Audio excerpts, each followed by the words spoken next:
My Marvel superhero girlfriend. Hey, Fanfic family. So glad to see you here again to continue this incredible adventure. As always, kindly remember, this story is 100% fiction, so don't go looking for dimensional portals in your closet. All rights to this fantastic novel belong to the original author. We're just your humble narrators of epic tales. Are you enjoying the fanfic? Show it by subscribing to our YouTube channel and dropping us a like. And if you're impatient for more exclusive content, our Patreon is your happy place.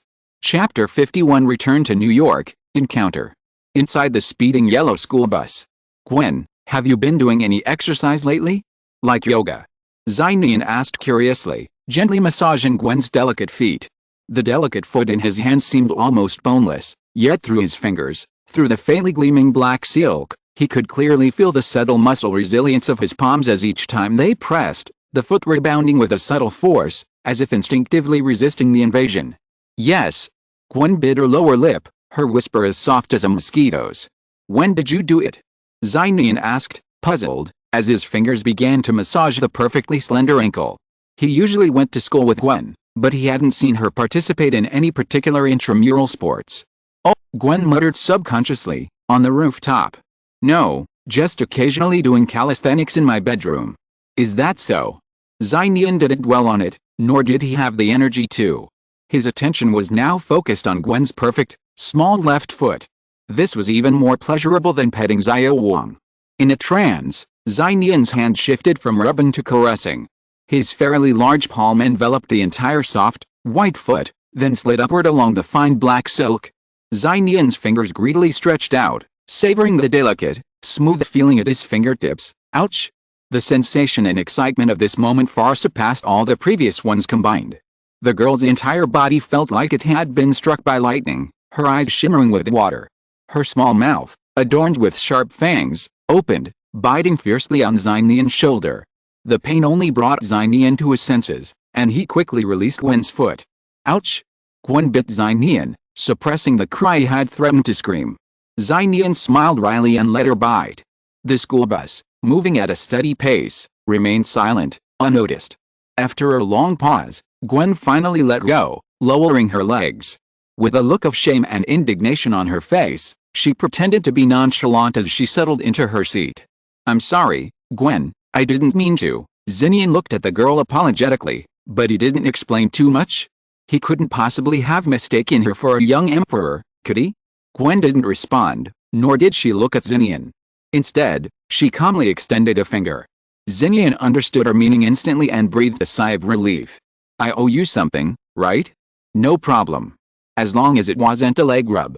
It wasn't that his brother wasn't strong enough, it was that he simply couldn't handle it anymore. Nian thought if he continued rubbing, he might suddenly awaken some strange hobby. Is your shoulder okay? Gwen's anger lasted only a moment, then she glanced at Nian's shoulder with concern, wiping the dampness off with a tissue. It's okay, I'm thick-skinned. Nian glanced at his shoulder. Gwen hadn't bitten hard, leaving only a single tooth mark on the jacket, not even biting deep into the flesh beneath. Otherwise, the master of the minion might be triggered again. However, Gwen was just an ordinary person, so even if it triggered, it wouldn't cause any trouble. Nian, what's that on your left hand? Gwen seemed to have forgotten her recent embarrassment, returning to her calm, intellectual, and cool self. She looked down at Nian's left hand and asked, Oh, you mean this? Nian then noticed that the long sleeve of his left arm had been pulled up slightly, revealing a silver bracelet on the front of his arm. It was a divine artifact called the Guardian Silver Bracelet. Made from fragments of Aegis, the Guardian Silver Bracelet could withstand all attacks, physical and magical.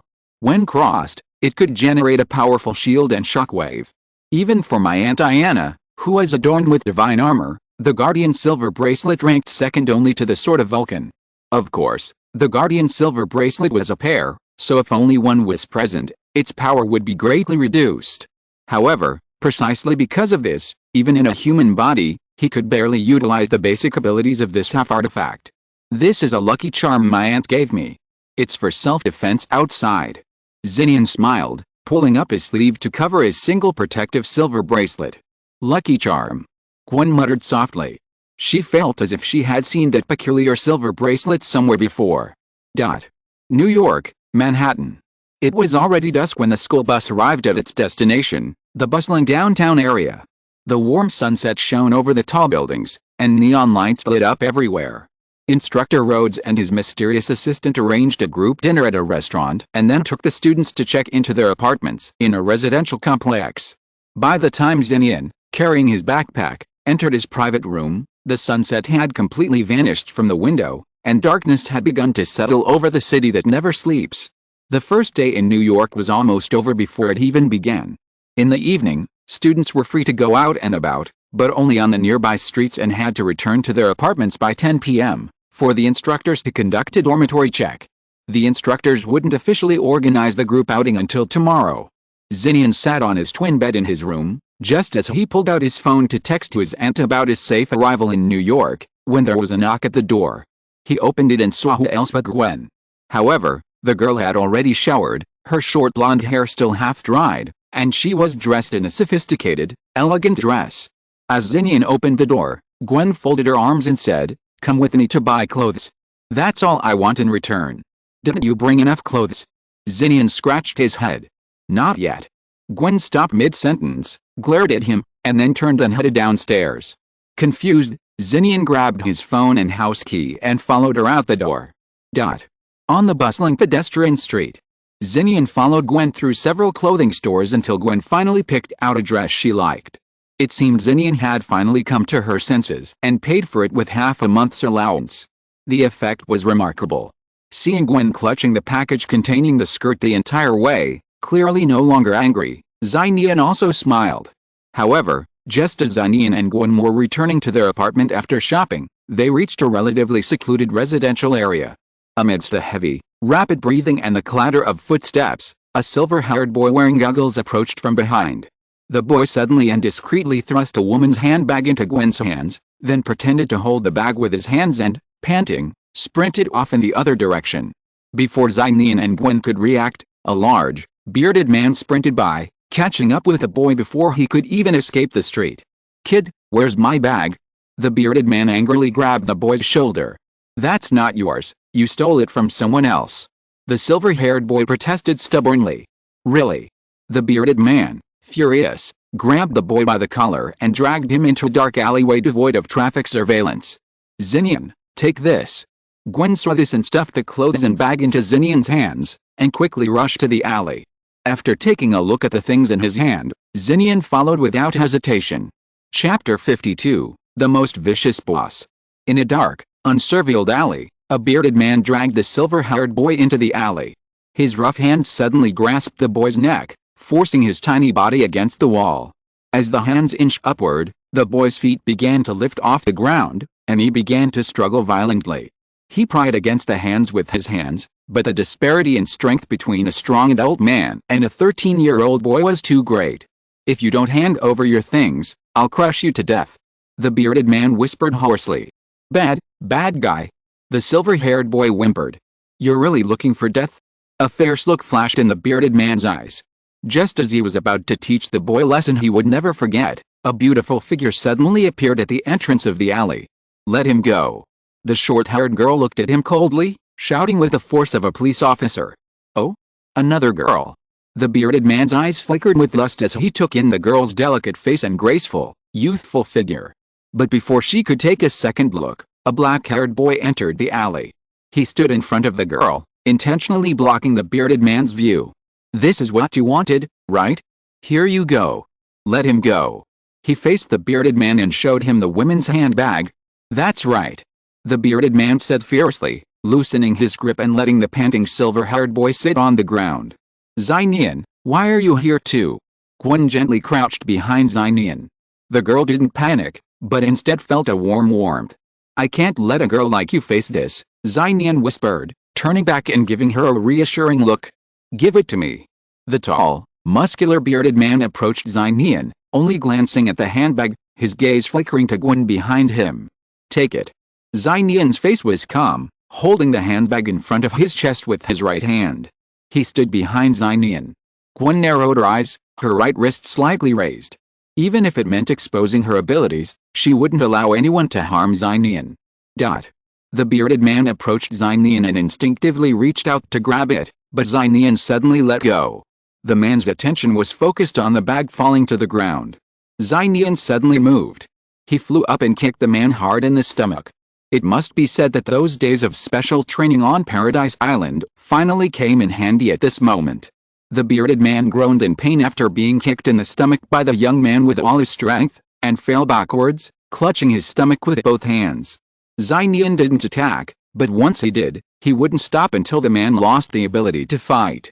Nian decisively kicked the bearded man twice, landing on the bearded man's palms and fingers, causing him to be so painful that he couldn't even clench his fists. Nian thought for a moment, then kicked the bearded man in the stomach again, kicking him so hard that he almost vomited bile. He did it all simply and brutally. Nian squatted down and quickly searched the man's pockets and trouser pockets, confirming he wasn't carrying a gun. Then, stepping over the groaning man on the ground, he grabbed the silver-haired boy's hand and said, "Come on, get out of here." The silver-haired boy's eyes had been gleaming with excitement, and he nodded obediently. "Okay, big brother. Gwen, let's go." Nian pulled the silver-haired boy, picked up the woman's bag on the ground, and started to leave with Gwen. Before Nian and the other two could exit the alley, they were forced back. Outside the alley, a dozen or so tall, burly young men with dyed hair and tattoos, clearly the type of people you wouldn't want to mess with in the city's underbelly, formed a human wall and converged into the narrow alley. "Hey, isn't that Jackson? I haven't seen you in ages. You're so tired? You actually got knocked over by some kids," a dyed-haired young man said jokingly, glancing at the bearded man on the ground. "Bah. That kid's quite ruthless. Don't let him go." The bearded man hadn't finished his words when Nian, who had returned to the alley, stepped on the back of his hand. 1, 2, 3, 11 people. Nian, protecting Gwen and the silver-haired boy behind him, retreated to the wall at the end of the dead end. He glanced around, his eyes landing on a long wooden plank on the ground. He quickly lowered himself, and with a flick of his right hand, he grasped the slender plank like a sword. With a plank in hand, Nian felt a little more confident. However, relying solely on the swordsmanship he'd learned on Paradise Island, with his current ordinary human body, it was still too much to fight against 11 ruthless gangsters. Using a divine weapon? Nian thought of the protective silver bracelet on his left hand, which contained a portion of his aunt's sealed divine power. Using it would undoubtedly easily resolve this crisis. However, using a weapon of this level against a human being could easily be fatal. It's hard to use them until the very last moment. Unaware that they'd already walked a fine line between death and death, 11 gangsters pressed forward. Just as Gwen couldn't resist revealing her secret and using Spider-Woman's abilities, Nian suddenly whispered, "Gwen, kiss me." Hey. Gwen was stunned. "Hurry up. Otherwise, I'll kiss you," Nian said gravely. He figured that even though Gwen was just an ordinary person, a little extra strength would be helpful. I. Gwen blushed, and just as she made up her mind to kiss Nian, something unexpected happened. "The boss is here," someone suddenly shouted, and the 11 gangsters blocking the alley, along with a bearded man lying on the ground vomiting bile, suddenly lined up neatly against the walls on either side, clearing a wide, unobstructed path. Their faces, brimming with admiration and enthusiasm, gazed out toward the alley entrance, bowing their heads and shouting in unison, "Boss! Boss?" Nian frowned, and along with the silver-haired boy and Gwen, they stared ahead. Soon, all three were stunned. At the alley entrance, a green-haired girl, perhaps only 12 or 13, calmly and confidently entered. The green-haired girl, should I say Lily? Her long, green hair, whether natural or dyed, cascaded freely over her shoulders. Her delicate, doll-like face, heavily smoky, made her look much older than her years. The delicate, youthful Lily wore a tank top, a pair of short shorts hugging her still immature hips, and her slender legs clad in colorful tights. The green-haired Lolita boss appeared before Nian and his group with such domineering authority. "Boss, them," the bearded man was about to say. "Shut up." The green-haired girl shot him a cold glance, her voice crisp and chilling. The bearded man, nearly twice her size, instantly covered his mouth in fear. Without stopping, the green-haired girl entered the alleyway, arriving in front of Nian and his group. Her eyes, large and icy, scanned the group with a single glance. Her gaze paused briefly on the silver-haired boy, then quickly shifted away, resting on Nian, who was intentionally shielding him and Gwen. Step. The green-haired girl raised 1 foot high, almost splaying out in a split. Unfortunately, her height limited her legs, which were a bit too short, so she could only barely reach the wall next to Nian's elbow. What's your name? The green-haired girl asked, leaning forward and nudging Nian against the wall with her foot. Nian, she asked with interest. Nian, they locked eyes. Remember this? The green-haired lolly grinned wildly and said, my name is Luna. I believe in you, so be my little brother. Chapter 53, Selling Sister. It was a strange sight. At the entrance of the alley, shrouded in darkness, 12 tall, burly gangsters stood obediently against the walls on either side. The leader was a green-haired girl, only 12 or 13 years old. With her delicate, childlike face and adorable, petite figure, she looked a far cry from a gangster, save for the smoky, overly mature look. But looking at the now aggressive green-haired girl, a flicker of pity flashed in Nian's eyes. The more powerful the opponent's status and position, the more likely they were to have endured countless hardships, far more fortified and hard-working than their peers to survive in this position without being bullied. Hey, can you hear me? Do you want to be my little brother? Lorna shoved Nian against the wall with her foot. Before she could finish her words, Nian suddenly placed his hand on her head, gently stroking her green hair. Everyone in the room was stunned by this scene. The 12 social workers with dyed hair and tattoos, in particular, couldn't help but open their eyes wide in surprise. Many of them gasped and kept muttering, it's over, that kid is dead. Luna paused for a moment, seemingly unable to react. Then, the girl suddenly slapped her hand off her head, retracted her foot from the wall, took a step back, and stared at Nian coldly. What are you doing? Well, there's dust on your head. Nian naturally couldn't say that it was a subconscious action, but a heartfelt pity. If he said it out loud, he would definitely be beaten. Oh, so that's how it is. After hearing Nian's explanation, Luna nodded in understanding. The social workers. Hey, boss, you don't really believe it, do you? Knowing Luna's usual style of doing things, they chose to remain silent. Just now, if any of them dared to touch the girl's head like that, their entire arm would have been crippled long ago. Obviously, people are not treated the same. Horizontal ellipsis. Nian did not treat the girl as a gang leader, and said bluntly, sorry. I can't be your little brother, and I have no intention of doing so. The hearts of the gang members tightened again. Unexpectedly, the boss Luna was not angry, but took the initiative to make way for her body. The green-haired girl leaned against the wall on one side, and waved her hand casually at Nian and his group who were trapped inside, saying, in this case, then you can go. You want to let us go? Nian was a little surprised. If you don't leave, do you still want me to treat you to a midnight snack? Luna snorted coldly. Boss. The bearded man who had been beaten just now saw that Luna was really going to let Nian and the other two go, and suddenly became anxious and shouted unwillingly. Make way, let them leave. Luna said coldly, immediately intimidating the crowd. Let's go. Nian took Gwen and the silver-haired boy's hands respectively, and walked cautiously towards the entrance of the alley. Intimidated by the green-haired girl, Luna, no one dared to make a move. They could only watch as Nian and his companions exited the alley and disappeared onto the street outside. Once Nian and his companions were far away, Luna suddenly said coldly, who told you to steal? And hit a child. With a thud, the bearded man knelt on the ground, his face pale with panic as he cried, Boss, I was wrong. I shouldn't have. His words abruptly stopped. As if an invisible hand had gripped his throat, the bearded man struggled and flailing his limbs, his entire body rising inch by inch, the exact same scene as when he had just gripped the silver-haired boy. A powerful supernatural power was resurrecting and ascending. None of the other 11 dared to speak, their backs shivering as they watched the bearded man lift off the ground and float 2 meters in the air. Deep in the alley, a green light shone. Lorna's small body still leaned against the wall, her green hair rising wildly of its own accord. Her raised hands were surrounded by a shimmering, luminescent flame.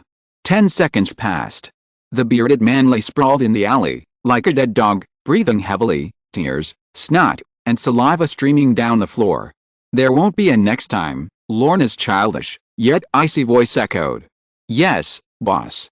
Everyone responded quickly, sweat dripping from their faces. Nian, pulling Gwen and the silver-haired boy with him, continued to run away at a rapid pace, until they had exited the previous street and reached a relatively bustling area, stopping only when they were sure no one was pursuing them. The crisis was finally averted. Nian was about to say something when he saw the silver-haired boy looking at him with admiration. "Brother, you were amazing just now. You took that bad guy down in just 2 moves. What's so amazing about that?" "I almost died right there," Nian chuckled bitterly. "Little boy, you're really good. You dare to mess with such a big guy?" Gwen scolded, acting like a big sister. "Humph. I was just too slow. Otherwise, he definitely wouldn't have caught up to me." The silver-haired boy was clearly unconvinced and said indignantly, "Besides, who told him to steal someone else's things? I was just helping him get them back." He pushed his tilted windshield goggles on his head and smiled happily at the women's bag.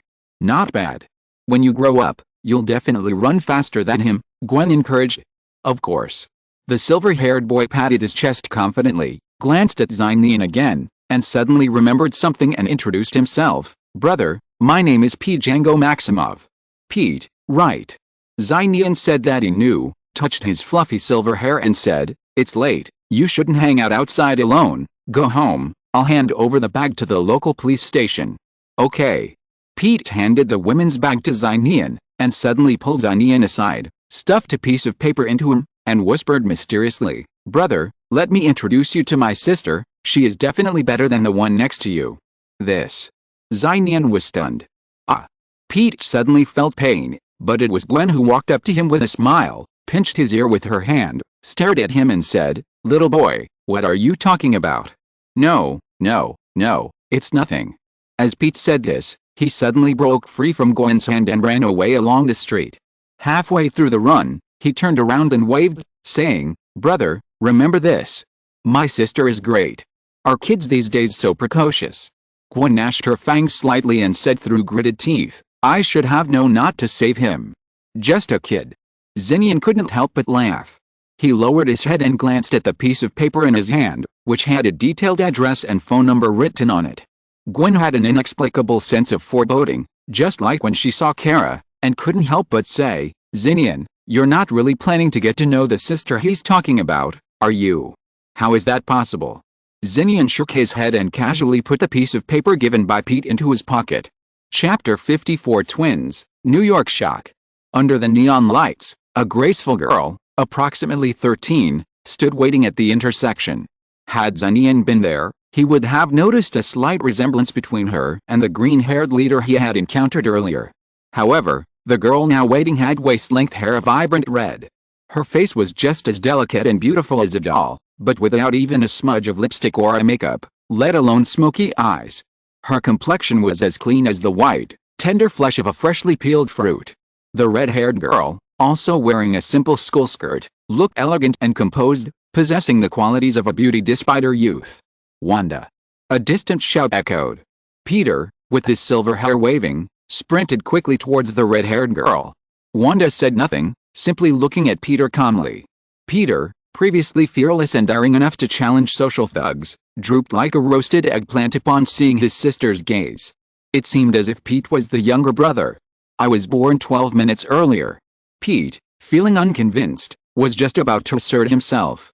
"What trouble have you gotten yourself into?" Wanda asked softly. Pete shook his head sharply, hesitating. "No, nothing. Let's go home first." Wanda turned and headed back toward a street. Pete quickly followed. On the way home, he recounted what had happened, omitting, of course, the part where he introduced his sister to Nian. Wanda paused, pondering. "So, sometimes, I'll have to thank some of them in person. After all, saving you was a big risk." "Sometime," Pete smiled. "I gave him our address." "All right." Wanda nodded slightly, and they returned to the lighted 3-story house. The twins hadn't noticed that, not far from where they entered the house, a green figure leaned against the wall on the corner of the street. The door closed, and through the shadows of the windows, one could vaguely see a family of 4 reunited inside. A green figure stood there for a moment before turning away and disappearing into the darkness. After Nian and Gwen went to the police station and handed over the woman's bag, they returned to the apartment almost on time, just in time for the instructor's dormitory inspection. Nian couldn't help but breathe a sigh of relief. Tonight's encounter had been a close call. With 2 days of vacation left, there shouldn't be any more accidents, right? People can't always be so unlucky, Nian thought. But what he hadn't anticipated was. Meanwhile, a huge event unfolded across New York City. New York City, the cathedral. The cathedral, with its magnificent painted murals, was ablaze with lights, and pure music from a cello flowed peacefully. Many celebrities gathered in the main hall, enjoying the sacred and peaceful atmosphere. But this tranquility and sacredness was quickly shattered. Clang. Lifting a muscular man in a suit with one hand, the sinister black-haired youth ignored everyone in the hall and slammed the man like a pig onto the table in the center of the hall. He then produced an unknown high-tech device and plucked out the man's eye. Amidst the chaos and screams, the sinister youth, unfazed, held a metal scepter with a shimmering blue light at its tip and leisurely walked toward the church entrance. As he moved, a dazzling golden light shone from his body. His uniform was replaced by a golden armor with imposing horns, and a dark green cape cascaded down his body. Holding the scepter and clad in divine armor, the sinister youth walked out, facing the gazes of hundreds of people outside the church. As if feeling the commotion was too much, he casually raised the metal scepter and unleashed a blazing, blinding energy blast, sending a siren's blaring police car flying through the road. Kneel down. To the God who will soon rule over you. The devilish young man opened his arms, a wicked smile on his face, and shouted in a proclamation. The next morning, the second day after New Year's Day, was the day of Superman's trial at the Metropolitan Court. In New York City, the weather remained sunny and bright, and the city was peaceful. Early in the morning, Instructor Roth and Assistant Instructor Mysterio led the students to visit the Statue of Liberty on Hudson's Liberty Island. The Statue of Liberty is undoubtedly the most important attraction in New York City, and the two major parks on and off the island kept the students busy for the entire morning. Around noon, the instructors led the students back to Manhattan, heading to the bustling and modern Times Square. The school bus was parked in the parking lot in front of the shopping mall. The female students, who had been complaining of tired feet that morning, were immediately excited by their strong desire to shop and began to explore the streets in small groups. Our classmate Nian chose to sit on the lounge chairs on the 4th floor of the mall. Nian looked at his classmates scattered around nearby shops selling cosmetics, clothing, and games. He then glanced at Gwen, who sat quietly in a chair beside him. He asked curiously, "Don't you want to look at some more clothes? I still have the energy to walk with you." "No thanks," Gwen shook her head gently, tucking her golden hair away from her ear. She smiled, "The one you bought last night is enough." "Really?" Nian's heart skipped a beat. He looked at the graceful profile of Gwen's face nearby and suddenly realized that the girl he had grown up with had truly become more beautiful. Yes. Sometimes, things you've become accustomed to reveal another side when you least expect it. At that moment, Nian suddenly understood why Officer George was so hostile to him. But, after realizing this, could he still simply treat Gwen as a good brother? Nian was just thinking this when he saw Gwen shudder. Gwen's hair stood on end, her pupils constricted slightly, and she looked out the window of the shopping mall, at the road in front of the mall. All the cars stopped, and the drivers and passers-by on the street looked up at the sky, their faces vacant, their hearts gripped by boundless fear. What's that? Many students and customers standing by the mall windows also looked up in wonder, pointing and talking at the sky outside. Nian and Gwen exchanged a glance, quickly stood up, and went to the mall's floor-to-ceiling windows. What caught Nian's eye was a massive blue beam of light. It emanated from the top of the iconic Stark Industries headquarters several miles away, shooting straight up. It plunged 10,000 meters above New York City, tearing a dark and terrifying rift in the azure sky. From the abyss of the sky opened by the blue beam, countless unidentified black dots emerged one after another, densely descending upon the city below. Among them, dozens of flying black dots were heading straight for Times Square. If you are listening to this novel on a channel other than Fanfic World, it means it was downloaded and re-uploaded without effort. We warmly invite you to visit our channel, Fanfic World. There you will find the original version of this story and many other novels of various genres. We look forward to seeing you dive into a world of incredible novels. Chapter 55 My Childhood Sweetheart is Spider-Man. New York. The heart of the bustling modern city. A massive blue beam shot up into the sky, forcibly tearing open the sky like a black hole in the abyss. From the darkness that seemed to lead to the deepest depths of the universe, a dense stream of flying objects continuously erupted. Boom boom boom. Explosions resounded like the thunder of a massive storm, and an unknown terror descended upon the city without warning. Buzz, dozens of mysterious black dots rapidly approached Times Square, one of which was targeting the shopping mall where Nian was standing. Nian's eyes widened in shock as the mysterious black dot grew larger and larger. As it approached the final half-kilometer, he could see a craft resembling a sea scooter. The towering figure piloting the craft, though unclear, was definitely not human. Its entire body reflected the cold luster of metal in the sunlight. Before the unknown craft even completely entered the pedestrian street, a blinding red flame erupted from its front, trailing a terrifying tail of flame as it hurtled towards the building. "Look out!" Nian reacted quickly, grabbing his childhood sweetheart Gwen and throwing himself backwards.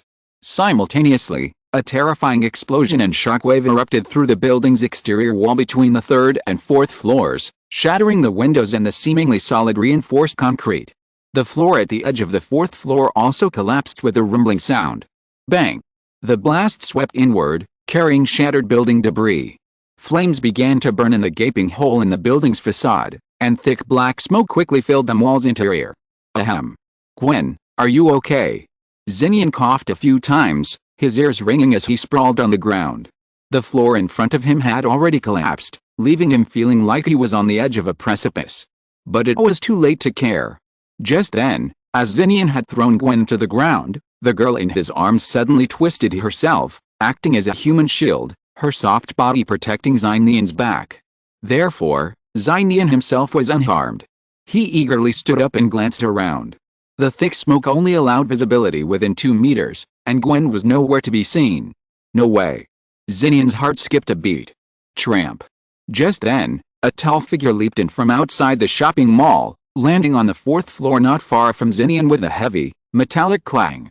2 emotionless red eyes shone through the smoke, and then a nearly 2-meter-tall, metallic, robotic creature emerged, clutching an energy weapon unlike any seen on Earth. Its eyes darted and scanned, locking onto the humans inside the mall like a killing weapon. "You bastard." Nian's eyes crimsoned as he charged at the alien robot. His left hand clenched into a fist, and the silver bracelet protecting the artifact, hidden by his sleeve, glowed red. Responding to the young master's rage, it revived, radiating a divine light. But a figure moved even faster than Nian. Just as the alien robot and Nian were about to collide, a girl, her short blonde hair and short uniform skirt fluttering, forced her way between them and grabbed the alien robot's metal arm. Bang! The girl, just over 5 feet 4 inches, threw the alien robot to the ground with a powerful shoulder throw, cracking the floor with such force. With a deft leap of 2 meters, she plummeted, her white fist violently striking the alien robot's face. Crack! The mechanical head, a composite of circuits, components, and chips, exploded with a whirlwind of electricity and sparks. Gwen. Nian stared at the girl in shock. The force of that punch must have been in the tens of thousands of tons. Was this Gwen? The childhood sweetheart who occasionally asked him to unscrew bottle caps? He must be kidding. Nian was still in a daze. After dispatching one alien robot, Gwen grabbed his hand and plunged into the smoke-filled mall. Screams and wails filled the shopping mall, a scene of horrific hell on earth. Clearly, there were more than one invading alien body. The plaza alone must have contained dozens, perhaps hundreds. Gwen dragged Nian into an empty clothing store. They quickly found a dressing room and ushered Nian into a small, isolated dressing room. Gwen unzipped the backpack she'd been carrying and opened the hidden compartment. Just as Nian had expected, inside lay a familiar, skin-tight black and white Spider-Man uniform. So, the Spider-Woman at night was Gwen. Nian understood everything, but before he could say anything, Gwen suddenly grabbed the hem of her uniform and lifted it up, peeling it off. The girl's upper body was a picture of curves, from her fair, white neck to her waist-stretching abdomen, revealing beautiful, toned muscles. Most importantly, she wore nothing underneath, revealing her slender, white figure in its entirety. No. Nian also saw 2 ordinary band-aids, but instead of covering anything, the band-aids made Gwen, who is already well-developed, reveal a sexiness he had never seen before. What a nice-breasted brother. Turn around. Just as she was about to take off the rest of her dress, Gwen suddenly seemed to react, glared at Nian with a blush, and said with her lips bitten, "Well, this makes her look even more sexy." Nian turned around without hesitation. The current situation was indeed not the time to admire. There was a rustling sound behind him, and Gwen quickly indicated that she had changed. Nian looked back and saw that the person who appeared in front of him was none other than the spider woman he had encountered on the rooftop before. I will explain everything to you later. Now, I will take you and the people here to evacuate first. After putting on the spider woman uniform, Gwen's voice changed a little, sounding capable and direct, giving people a sense of reliability and conviction. Okay. Nian had no objection. Students, gather together. Don't run around. In a corner of the shopping mall, Instructor Roth and his assistant, Mysterio, though equally terrified, led the charge, protecting the majority of the students. Trample. Red electronic pupils flickered in the smoke as an alien robot scanned and spotted them, immediately sprinting towards them. Before it even got close, it fired a barrage of white lasers, shattering the stone pillars and guardrails in its path. The students screamed and retreated, only to find their backs against a wall. Mysterio gritted his teeth and, alongside Instructor Roth, resolutely placed his body in front of the students. At the critical moment, two strands of white silk shot out from behind the alien robot, each clenching its metal arms. Pulled by the powerful force, the robot was flung backwards and violently flung out of the building. With a whoosh, Spider-Woman landed gracefully in front of the instructor and students, waving and shouting, "Everyone, follow me." Nian picked up the energy gun the alien robot had dropped and joined the group of students. "Let's get out of here." Instructor Roth, who had thought himself doomed, was snapped out of his trance by the sound and shouted joyfully. Chapter 56 Spider-Man's Nian is online. Under Spider-Man's protection, the instructors and students made their way out of the mall and onto the pedestrian street. Nian looked out and saw the situation on the city streets outside was even worse than inside the mall. The school bus parked outside the mall had long been scrapped, reduced to a pile of scrap metal by the collapsed buildings. Cars involved in a series of accidents had jammed the main roads. Alien machines were invading the streets and alleys, carrying out wanton killing and bombing. Human cries and screams echoed in the background, and the entire center of New York was in complete chaos. It felt like the end of the world. Amidst the chaos, Nian spotted a familiar tall figure on the roof of a car. The young man wore a custom-made tight blue uniform, his hips slightly raised, and on his left hand was a pentagram-shaped round shield. Unlike ordinary toys on the market, the shield's apparent metal texture and the unphysical trajectory of its throw, striking an alien robot and then bouncing back again, indicated that it was an authentic artifact of historical significance. Captain, Nian thought. New York City now has more than one superhero. Captain America, Steve Rogers, also spotted Nian. He jumped from his car and quickly addressed Nian and his fellow students. "It's dangerous here. Get out of here." "Then where's safe now?" Instructor Roth asked anxiously. Captain America, half his face exposed through his helmet, wore a serious, pessimistic expression. "New York City is unsafe right now. Follow the roads out of the city center. Evacuation should already be arranged for residents in the outer boroughs." Was the situation really that bleak? Nian frowned. From Captain America's words, the entire city might even fall. But that was true. Nian raised his gaze solemnly, watching the blue beam of light rising into the sky in the distance. The abyss of darkness grew ever wider, until the sky above the city near the Stark Industries headquarters was practically pitch black.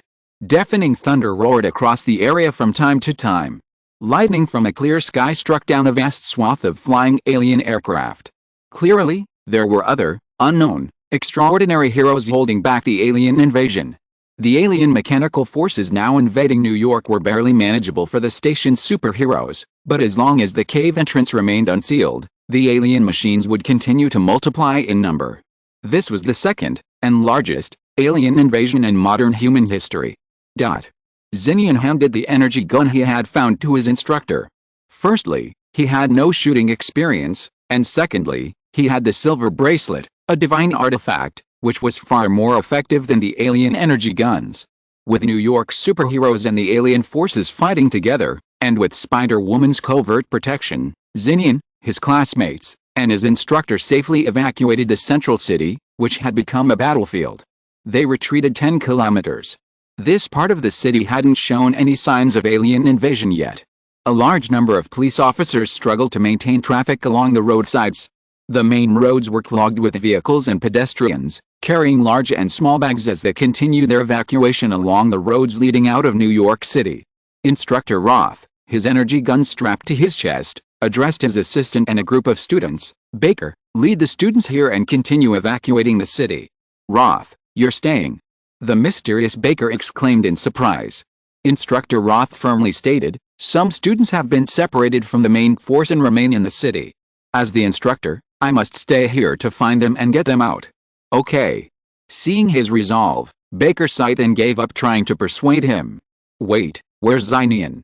Baker asked, surprised, glancing at the students around him. "I don't know. He was here just now." The students exchanged glances.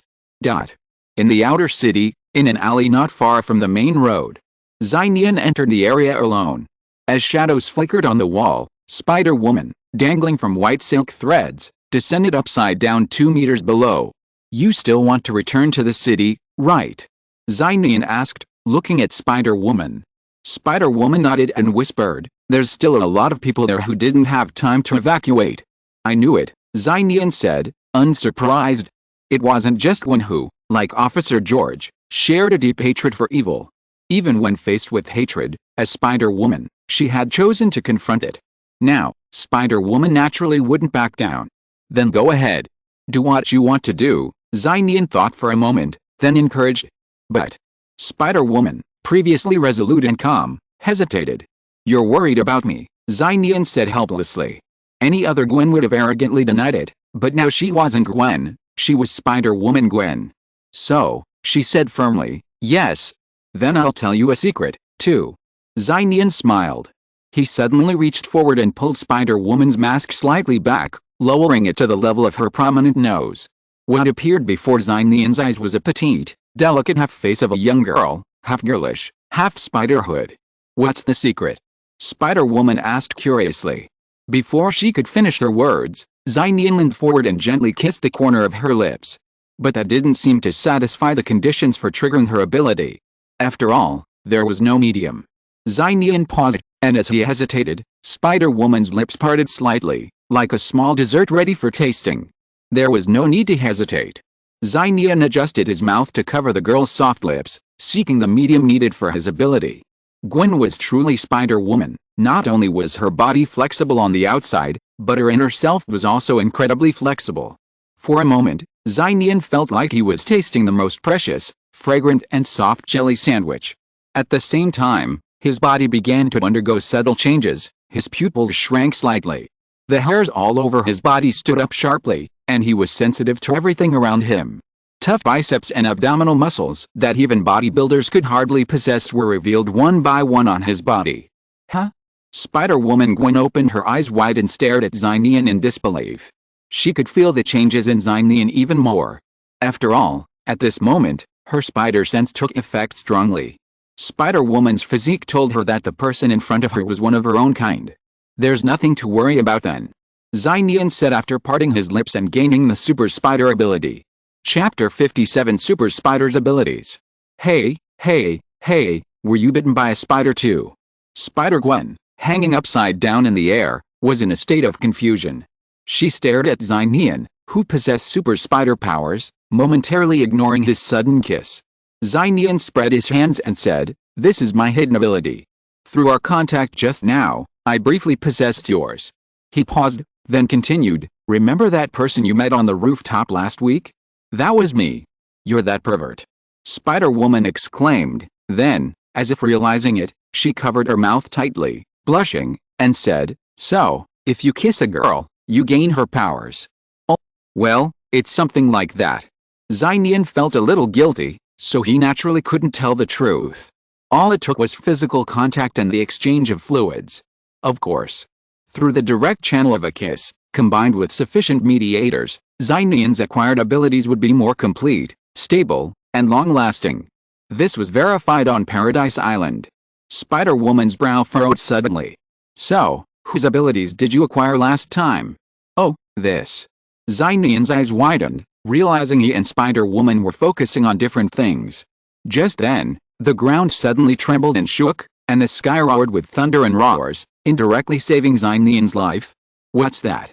Nian and Spider-Woman instinctively raised their eyes, looking towards the sky above the city beyond the alley. 10 kilometers away, a blue beam of light pierced the sky, tearing open a chasm 3 times larger than before. Within the vast abyss, not only were there more black dots of descending alien machinery, but also massive alien craft, as massive as warships, could be seen emerging. The powerful roar of the alien warships could be heard from 10 kilometers away, sending shudders of fear through countless humans. Nian, I must go, Spider-Woman said firmly, gazing at the descending alien force in the distance. Nian nodded. Be careful. If you can't win, remember to evacuate. Don't force your way in like last time. Okay, I will. Spider-Woman gave Nian a deep look, then pulled her spider cowl up and shot a stream of silk at the building across the alley. Her nimble, slender figure swung across the tall buildings, weaving and weaving, quickly disappearing towards the battle in the city center. Watching Spider-Woman's figure disappear, Nian sighed helplessly, muttering to himself, "You chose to stay. How could I just leave like this, silly Gwen?" In this way, Gwen was very similar to his aunt. She always stepped forward when disaster struck, a true hero with a godlike quality. Nian was no hero, nor did she aspire to be a superhero. She was far from the great being who would sacrifice her life, and everything, for a stranger. But, Nian was someone who would fight for what she loved. Since you wish to protect the world, let me protect you. Nian's eyes brightened. He calmed himself and surveyed the surrounding walls. First, he must master Gwen's super spider powers. He placed his palms tentatively on the wall. His fingertips seemed to be covered in invisible barbs, and a strange static charge seemed to suffuse them, allowing him to climb with remarkable ease. Even his feet touched the straight wall. Like a newborn spider testing its innate abilities for the first time, Nian scaled the smooth surface, moving slowly and cautiously. He reached a height of more than 10 meters. He took a steadying breath and glanced down. His movements, crawling along the wall, became increasingly deft and swift. Soon, he climbed up the wall to the 10-story rooftop. From his perch, he could gaze down and see the dire situation unfolding in New York City. With the towering Stark Industries headquarters at its center, a 10-kilometer radius was the scene of a massive alien war. Numerous alien machines swarmed the skies above, along with giant reptilian warships, freshly arrived in human cities and wreaking havoc on the modern urban area. 12 buildings were instantly razed to the ground, streets ablaze with raging flames, and smoke and dust gathered into dark clouds above. Countless humans wailed and screamed in despair. A horrific scene. 10 kilometers away, in the outskirts of the city center, the roads were filled with vehicles and pedestrians lamenting their departure from the main roads in all directions, their faces filled with expressions of daze, fear, anxiety, and misery. It was apocalyptic. This hellish start wasn't going well. Just as Nian was surveying the distant battle, with a boom, several blinding streams of flames descended upon nearby buildings, instantly reducing several low-rise homes to rubble. Countless wood chips and rubble, ignited by flames, flew everywhere, sending those still outside fleeing in panic. Nian narrowed his eyes and quickly glanced to one side of the sky. Less than half a kilometer away, several small alien craft were rapidly approaching. Had the battle spread to 10 kilometers? Perfect. I'll use you for practice. Nian took a deep breath and suddenly rushed to the end of the rooftop. With a single leap, he leaped over the more than 10-meter wide street and landed on the rooftop of the building opposite. Though not as powerful as he had been when he possessed his aunt's powers, his spider-like abilities made him incredibly nimble. Leaping from the rooftop, Nian reached atop a tall building and caught the trajectory of a small alien craft. Now, as the craft approached within 20 meters, a thought struck him. He quickly flicked his wrist, imitating Spider-Man's style. The idea was rich, the reality was harsh. No silk shot from his wrist. Get out. Nian panicked, trying to flip his other wrist, but still no response. Watching the alien craft whiz past, Nian gritted his teeth and leaped forward. Seeing a figure flash by, the alien robot piloting the small aircraft was startled and maneuvered to dodge, but Nian, who had leaped forward, grabbed the corner of the aircraft's pedal with his left hand. Get off. Nian reached up with his right hand, grabbing the alien robot's metal ankle and yanking it, sending it flying out of the craft. With a force of several tons, it slammed into the outer wall of a nearby building. There was another robot in the back seat of the alien craft. Upon seeing Nian, Its eyes glowed red, and it pointed its gun downward, repeatedly pulling the trigger of its energy gun. At that moment, Nian shuddered, his extraordinary senses sharpening to an unprecedented level. These razor-sharp perceptions radiated outward, weaving a dense, invisible spiderweb around him, allowing him to clearly perceive everything around him. In this state, he naturally sensed the direction the gun was aimed, and as the alien robot pulled the trigger, he simultaneously dodged. Swish! Swish! Swish! Clinging to the high-flying craft, Nian twisted his body with astonishing flexibility, narrowly avoiding the laser beams that shot at him. He grasped the other side of the craft's pedals, gently swung his body, and kicked his heels high up, vaulting directly over the craft, sending the alien robot, which was still trying to fire, flying away. Losing control, the craft accelerated uncontrollably towards the building. Forced to eject, Nian instinctively flipped his wrist midair. This time, white silk shot out from his wrist. He had no time to rejoice. The other end of the silk caught on the building's outer wall, and Nian pulled it just in time, sending him soaring high into the air. Takeoff. Behind him, the alien craft crashed into the tall building, exploding with a roar and disintegrating into a shattered fireball. I saw someone asked, so let me briefly explain. The protagonist's abilities are certainly not just what is shown now, they are real abilities in the later stages, and we have only explored the basics now. Chapter 58 Wanda, Mysterious Ability. In New York, the alien invasion continues to escalate. Less than half an hour later, even in the city area 10 kilometers out, alien robots are now appearing. One can only imagine the intensity of the battle at the center. On the outskirts of the battlefield. Boom. A young man, wearing a jacket and a baseball cap that half obscured his face, swung down like a spider web. The moment he landed, he followed up with a punch, instantly knocking an alien robot on the street to the ground. Crack. Tons of force were concentrated in that single punch, shattering the robot's chest and cracking the ground beneath it. Watching the electric spark sizzling from the robot's shattered body, Nian exhaled a breath of turbid hot air, his bright eyes gazing upwards at the sky over the center. The blue beams of light that signaled the alien invasion continued, radiating a powerful, despairing light. Even if the blue beams could be shut off now, the alien army descending upon New York City had already fully formed. New York might actually fall today. I've almost mastered my spider powers. Time to find Gwen. A sense of urgency washed over Nian. If New York truly was on the verge of collapse, those lawmakers, generals, and other officials outside might have already given up on the city before New York completely gave up its resistance. As Nian prepared to leave, he suddenly spotted the wreckage of a collapsed residential building nearby. On the only surviving half of a doorway's iron bars, a faint address was hanging. It was a casual glance, but somehow, Nian felt the address was incredibly familiar. Where had I seen it recently? With a start, Nian reached into his jacket pocket and pulled out a piece of paper. The address on it was exactly the same as the one he had here. A silver-haired figure flashed through his mind. Pete. Nian quickly rushed to the wreckage and called inside. No one responded. Naturally, the entire building had collapsed, and the surrounding area was covered in charred marks from the bombing. It was likely that Pete and his family had already evacuated. If he had truly remained inside, his chances of survival would have been slim to none. Nian fell silent. He placed his hand on a stone amidst the rubble, closed his eyes, and used his now superior spider-like acuity to carefully sense things. Beneath the rubble, amidst the shattered remains of houses and furniture, darkness was complete. All around him was dead matter. The sole survivor, a young girl, lay motionless amidst the rubble, unable to sense any light or sound from the outside world, only the faint sound of her own breathing and heartbeat.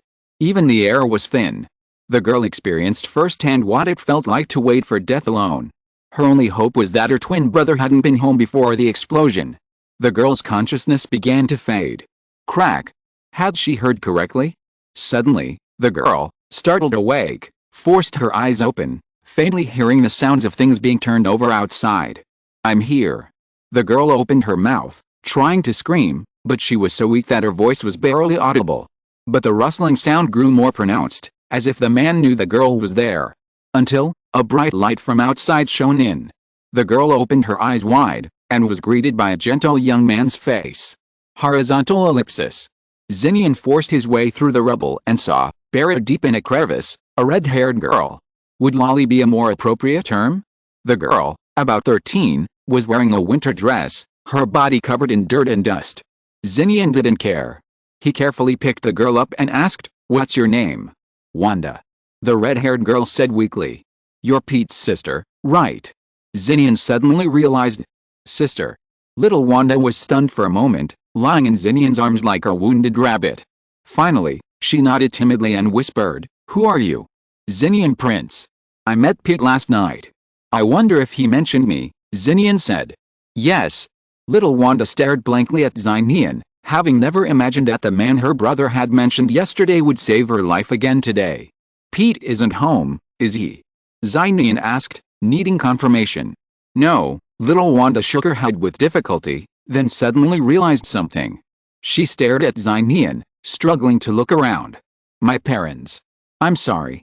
Nian felt he shouldn't hide it from the girl. He met her gaze and said bluntly, "When I was searching just now, they were the first to be found. They had already lost all signs of life." Wanda's body trembled violently. The girl had vaguely formed this idea while buried in the rubble, having heard no sound. Only now, with confirmation, did Wanda's will finally give way. She closed her eyes and passed out. Nian looked down at the unconscious Wanda, holding her a little tighter. He understood that a girl of her age would be overwhelmed by the immense grief she felt after losing both her parents so suddenly. Today, it wasn't just Wanda's family who had lost a family member, countless families in New York were destined to be shattered. Nian sighed, intending to take Wanda away, carrying her to a safer location on the outskirts of the city. But then something unexpected happened. Trample. 1, 2, 3, 6. 6 alien robots descended from the sky, surrounding Nian, who was holding the girl. Beyond them, several smaller alien craft hovered low in the sky, glaring at him below. "Are they coming for me?" Nian's eyes shone coldly. These robots were clearly communicating with one another. Since he had just dispatched several robots on the outskirts of the battleground, they were clearly sending more of them to concentrate their attacks on him. Alien enemies were everywhere, both in the sky and on the ground. If he were alone, the super spider's abilities would be a stretch. Moreover, with an unconscious girl in his arms, it was difficult to attack. "We have no choice but to break out," Nian planned, but soon, he sensed something was amiss. The armed alien robots on the ground and the aircraft hovering low in the sky seemed frozen in place. No, rather, a mysterious and powerful force had taken control of their bodies. They couldn't move a muscle. Crack. First, the first alien robots had twisted 360 degrees, a crackling electric current coursing through its neck. Then, the rest of the alien robots followed suit. Not only did the alien robots succumb to their suicidal destruction, but in the air, the components of the smaller alien aircraft began to tear apart one by one. Clink. The alien mechanical forces, which had once posed a threat to Super Spider Nian, self-destructed in the dead silence before they could even launch a strike, falling to the ground in a heap of scrap metal. The spider power was a powerful warning. Nian quickly turned around, holding Wanda in his arms, and saw another girl with green hair and smoky makeup approaching from behind him, stepping on a pile of metal parts. "Hi, little brother." Luna waved and greeted Nian with the same arrogance as when they first met, and green fluorescence lingered on her white and slender hands. Chapter 59, Boss Lorna, North Star. In the ruins of the battle in the outer city, Nian was stunned as he saw the green-haired girl appearing, stepping on a pile of alien mechanical parts. Wasn't that the gangster Boss Lorna he met last night? A mysterious green glow lingered on Lorna's hands, and her small body exuded a powerful, tangible oppressive force. Whether it was the alien mechanical forces that had just disintegrated and collapsed, or the super spider's involuntary high-altitude warning, it undoubtedly made it clear to Nian that the girl before him possessed terrifying abilities that belied her young age and young girl appearance. So, Nian blinked and said very tactfully, "Hello, boss." Tisk. Luna was slightly surprised, waved her hand to disperse the green fluorescent energy, and laughed wildly. "What, you want to join my forces now?" "No." Nian thought about it, and gave an ambiguous statement. "However, in my mind, you are the boss, the most dazzling star in the night sky, North Star. By the way, how about I call you Boss North Star from now on?" "North Star? I like this name," Luna muttered, but soon, she seemed to react again, looking at Nian expressionlessly and said, Are you fooling me? The boss in your mind? In other words, you still don't plan to be my subordinate. Without waiting for Xinian to speak, Lorna waved again, saying, never mind. Whatever you want. Thank you, Boss Polaris. Xinian breathed a sigh of relief, then asked curiously, Boss, how did you get here? Lorna didn't respond. She glanced sideways at the lifeless bodies of the middle-aged couple lying in the ruins of their house, her smoky makeup face expressionless. Lorna said, puzzled, Pete's been abducted. Who? Xinian asked, frowning. I don't know. My men saw it. Just recently, someone took advantage of the chaos in the city and abducted Pete in a modified black limousine. He shouldn't be in New York City anymore. Lorna looked at Xinian calmly and said, my men and I are also preparing to evacuate the city. Xinian nodded, saying, then leave quickly. This city could be destroyed at any moment. He didn't suggest that the powerful Lorna be sent to save the city.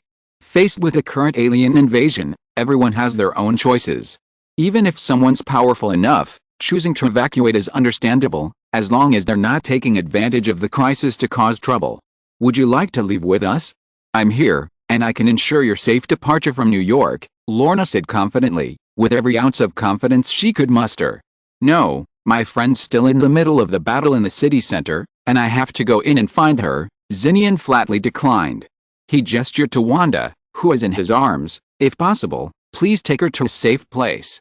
Lorna's gaze fell on Wanda, a flicker of emotion in her eyes, and she stepped forward to approach Xinian. You're too tall. Crouch down a bit, the green-haired girl said, frowning slightly in dissatisfaction. Yes, boss. Xinian didn't know what to say. This was the first time someone had called him too tall. Of course, no one dared to say the current Polaris boss was too short, lest they be tired of living. Xinian held Wanda in his arms, one foot in front of the other, leaning forward slightly to level his gaze with Lorna's. Their eyes met at close range. A flicker of surprise crossed Nian's eyes. He hadn't seen clearly in the alley last night, but Lorna's eyes were actually a pale green, cold, alluring, like a shimmering emerald. It was the perfect finishing touch. Paired with Lorna's delicate, imperious face, the uninhibited smoky makeup gave her a unique and exquisite beauty. Lorna gazed at the unconscious Wanda in Nian's arms and fell silent for a moment. Nian suddenly felt curious. Lorna's presence on the fringes of the battle likely wasn't for him, but for the red-haired girl, Wanda. After all, she was still keeping an eye on Pete, who had been abducted by a mysterious force. Wait? Nian noticed something. The green-haired Lorna before him, and the red-haired Wanda in his arms, though one heavily made up, the other bare, still bore a resemblance to each other's beautiful faces. Could it be? A bold guess flashed through Xinian's mind, but the next moment, his brain went blank and crashed. It was Luna who suddenly stood on tiptoe, her body pressed against Wanda in Xinian's arms, and forcefully sealed Xinian's mouth. Xinian was stunned. The girl's movement seemed a little unfamiliar and unskilled, but very domineering and bold. Xinian only felt his lips were bitten, and a little taste of blood passed to the tip of his tongue, but the girl still showed no signs of stopping. Why is this happening? Xinian wanted to step back, but Luna put her hands on his shoulders, half controlling his body. With his hands still holding the unconscious Wanda, Xinian couldn't get away for a while. There was no time to think. In order to prevent his lips from being harmed further, Xinian could only guide the girl to the right path. Luna opened her light green eyes wide, learning very quickly, and even applying what she had learned to other situations. Until, Lorna suddenly retreated, leaving a trace of visible fluid. She wiped her mouth, the dark lipstick disappearing. She said nonchalantly, feels, not bad. Why? Xinian looked bewildered. Nothing. Just consider it a reward for you, my little brother. Next, make good use of my abilities. Lorna reached out to take the unconscious Wanda, then turned and walked away from the ruins. Xinian watched her walk away. How did she know his abilities? Or when did they become exposed? Most likely, when she separated from Spider-Woman. Snap! Xinian suddenly dropped to his knees, his left hand bracing himself against the ground, his right fingers clutching the left side of his chest where his heart lay. It was so hot. His heart burned like never before, as if a furnace was constantly burning, making the blood in his body boil. Xinian gasped for breath, breaking out in a cold sweat. His pupils dilated, then constricted, his eyes shifting between black and green, wavering. This was the first time Nian, through the master of the familiar, possessed two extraordinary powers simultaneously. The parasitic nature of the symbiote differed from the last time. After all, the symbiote was merely a parasitic union, capable of separation. This time, however, the super spider ability of the mutation, and the special extraordinary ability of the variant. These two extraordinary powers, vastly different in both compatibility and compatibility, converged within Nian and began to forcibly fuse. The emergence of one super gene within Nian was destined to devour the other, unable to coexist. However, due to Nian's normal constitution, the DNA chains of the two genes began to fracture. Under the influence of the master of the familiar, the extraordinary genes briefly overlapped and repaired, forming a single entity. Nian raised his eyes. His hair remained unchanged, but the blurred color beneath his eyes remained a solid icy blue. Chapter 60 The Only Alien on Earth. In New York, in the outskirts of the city, still untouched by the war, 5 or 6 vehicles were parked side by side in a factory warehouse. A mix of luxury cars and RVs awaited them, with numerous gangsters, both with dyed hair and tattoos, waiting inside and outside. These gangsters frantically paced, but dared not leave early, leaving them to wait in agonizing silence.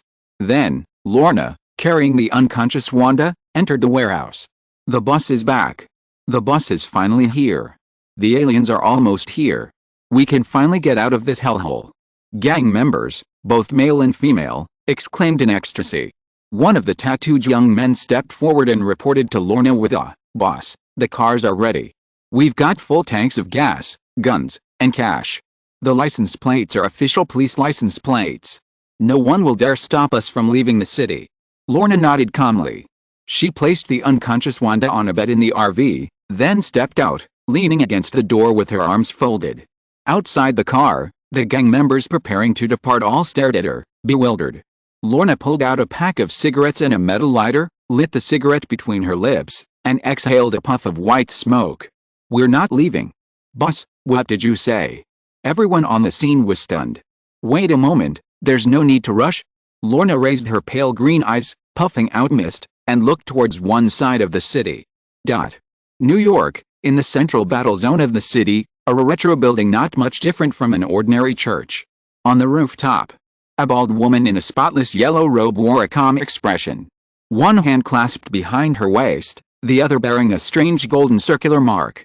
She watched as the alien mechanical bodies, like a swarm of locusts, flew by, crashing into her, attempting to invade. The bald woman stood on the building's rooftop, casually waving her right hand, adorned with a golden sigillitude. Before the alien machines could even reach the edge of the building, they were shattered by a powerful, invisible force, scattering into countless iron filings laced with sparks. Single-handedly, he easily held the church. Even as he watched the impending fall of New York City outside, the bald woman didn't frown. For her, there were more formidable potential enemies to guard against than the immediate alien invasion. However, at that moment, as if sensing something, the bald woman's expression finally wavered subtly, and she raised her gaze toward a location on the outskirts of the city. "Alien," the bald woman frowned, then muttered to herself, "Variables." Above the ruins, Nian, possessing two extraordinary genetic abilities, stood up. His icy blue eyes cast a glance at his hands, and he felt an unprecedented sense of wonder fill his heart. The exact nature of this wonder remained unclear. But Nian gazed into the heart of the battleground in the city center. If he were in his current state, perhaps he could reverse the fall of New York.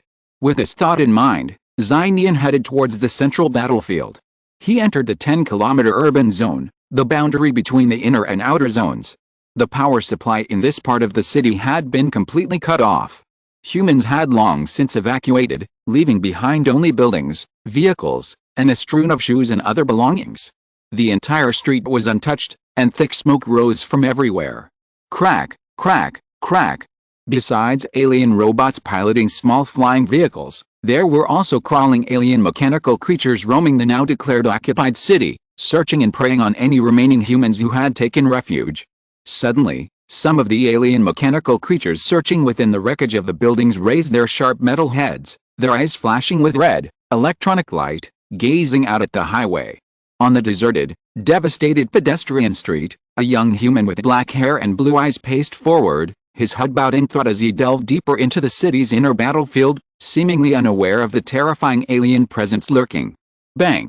From a nearby high-rise building, a crawling alien mechanical creature violently smashed through the glass and lunged towards the young man on the street below. Its sharp metal claws threatened to rip through his stomach, its yawning fangs threatened to crush his head. The human boy ignored it and continued forward. When the alien mechanical creature came within 3 meters of the boy, it suddenly froze in place, frozen in midair as if stuck, its metallic body unable to move any closer, as if gripped tightly by an invisible hand. The alien mechanical creature remained motionless in the air until the boy's finger flicked forward.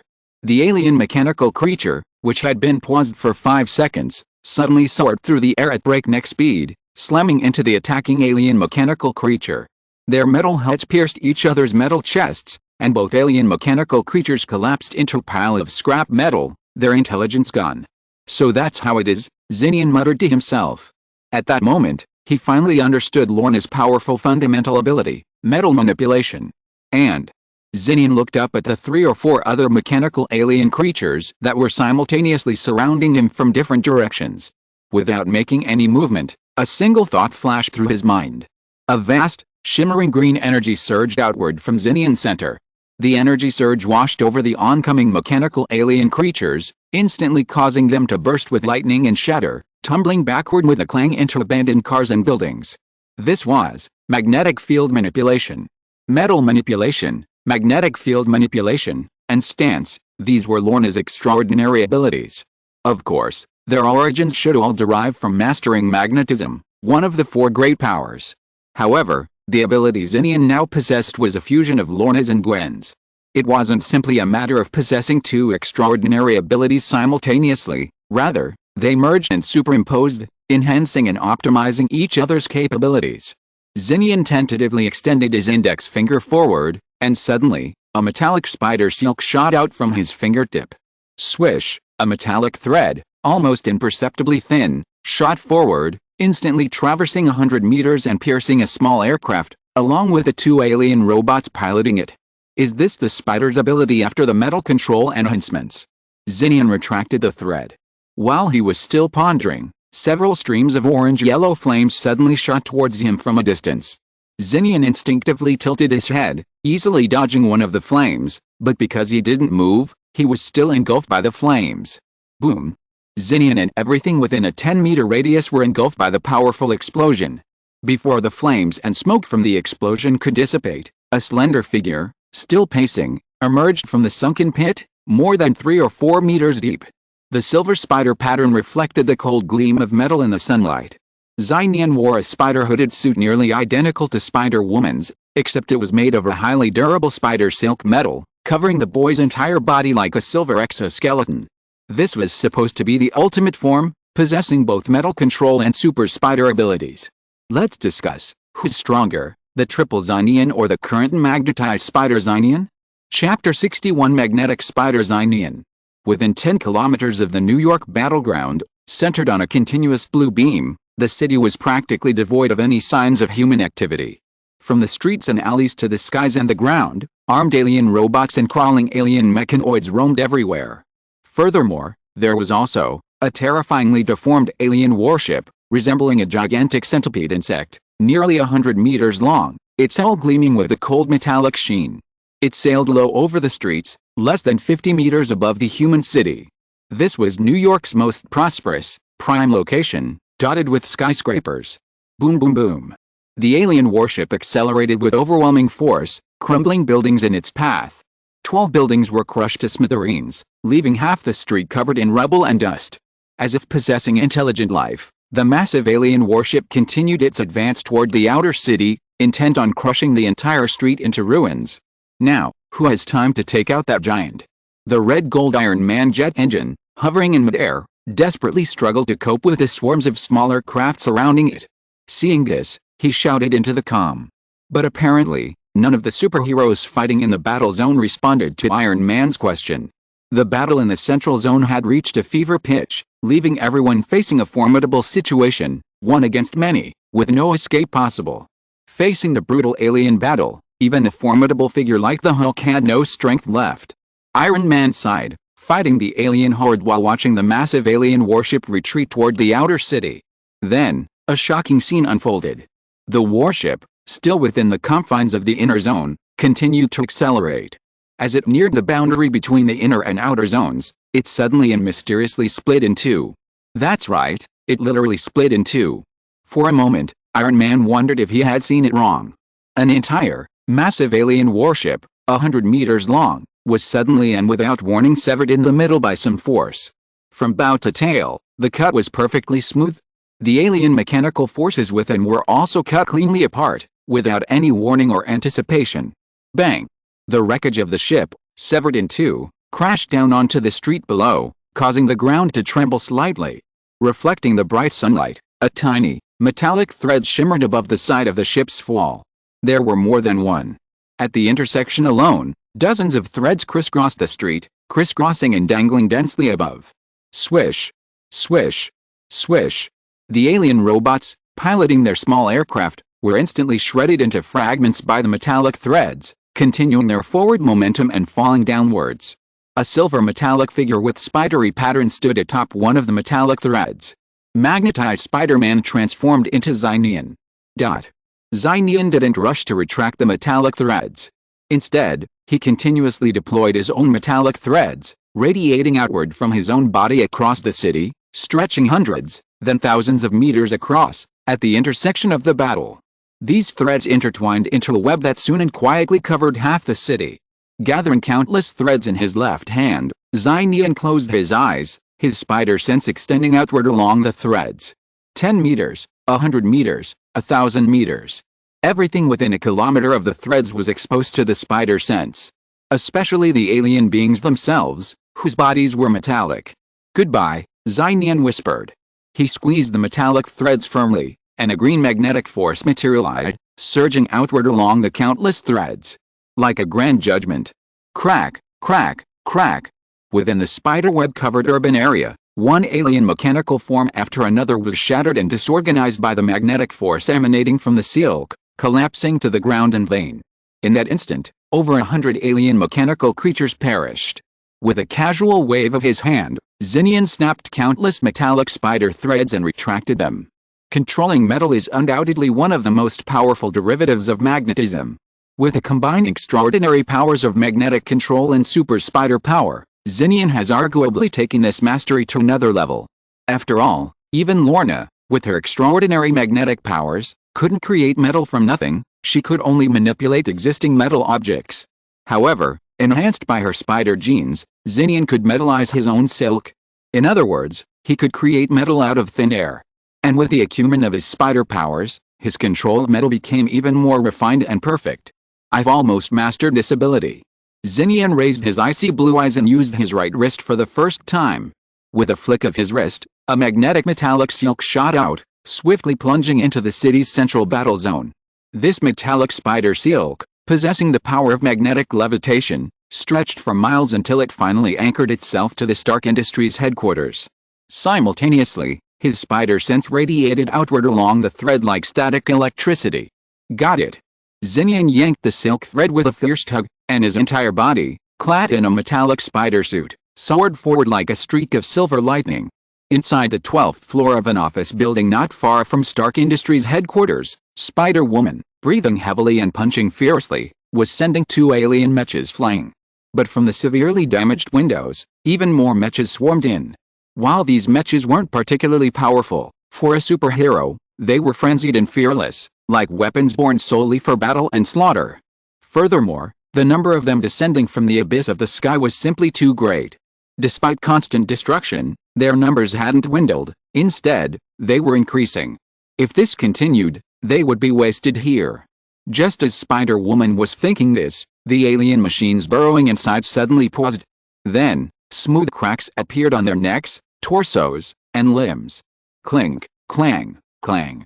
Over a dozen alien machines were chopped into dozens of pieces, their parts scattered across the ground. "Is that spider silk?"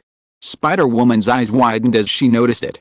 It was clearly several strands of spider silk shredding the alien machines from the outside. Crack! Only one of the alien machines that had already crawled and escaped. It watched its companions, instantly reduced to shreds, Behind it, its metal jaws trembling with a clattering sound. It was actually afraid. The alien machines themselves were afraid. Fearing the unknown, powerful entity outside. Spider-Woman, however, didn't panic. Instead, she looked surprised and delighted. Her spider sense already knew who was coming. If you are listening to this novel on a channel other than Fanfic World, it means it was downloaded and re-uploaded without effort. We warmly invite you to visit our channel, Fanfic World. There you will find the original version of this story and many other novels of various genres. We look forward to seeing you dive into a world of incredible novels. Chapter 62, Joining the War, Reversing the Situation. Trample. Nian landed at the 13th floor window like a flash of silver lightning. With a casual wave of his hand, the alien robots that had escaped the attack were instantly shattered by the energy wave generated by the green magnetic field. Countless metal fragments sunk deeply into the wall. Looking at Spider-Woman, who was dazed inside, Nian asked with a teasing voice, "Are you okay?" Little Spider-Woman who wants to save the world. Of course I'm fine. Spider-Woman Gwen's heart suddenly beat even faster than it had during the previous fierce battle, facing Nian, who looked like a couple in a spider costume. Her cheeks felt hot beneath her spider cowl, and a puff of steam rose from her head.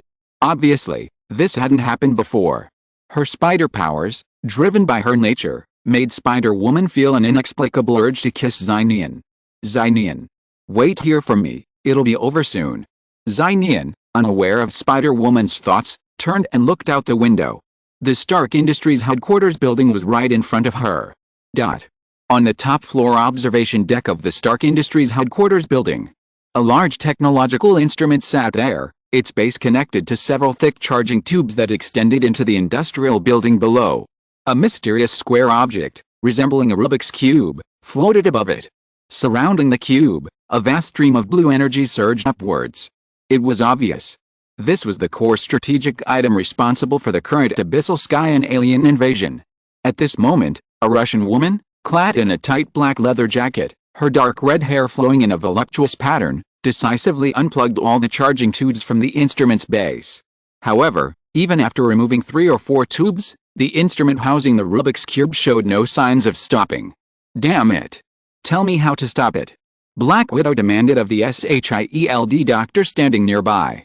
The doctor, with a slightly balding head and elegant gold-rimmed glasses, looked dazed, his eyes occasionally flashing with a dark gleam.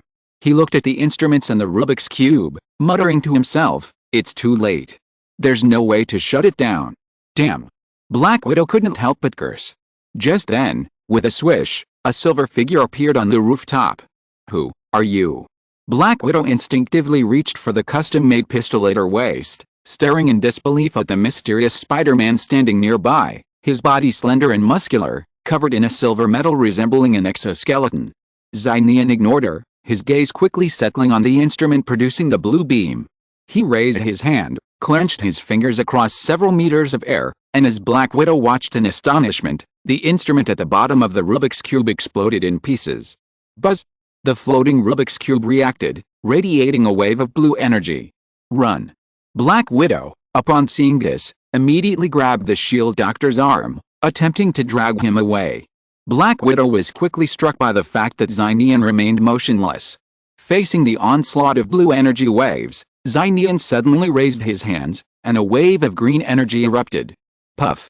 The blue wave and the green wave collided violently, creating an annihilating reaction, both quickly dissipating on the observation deck.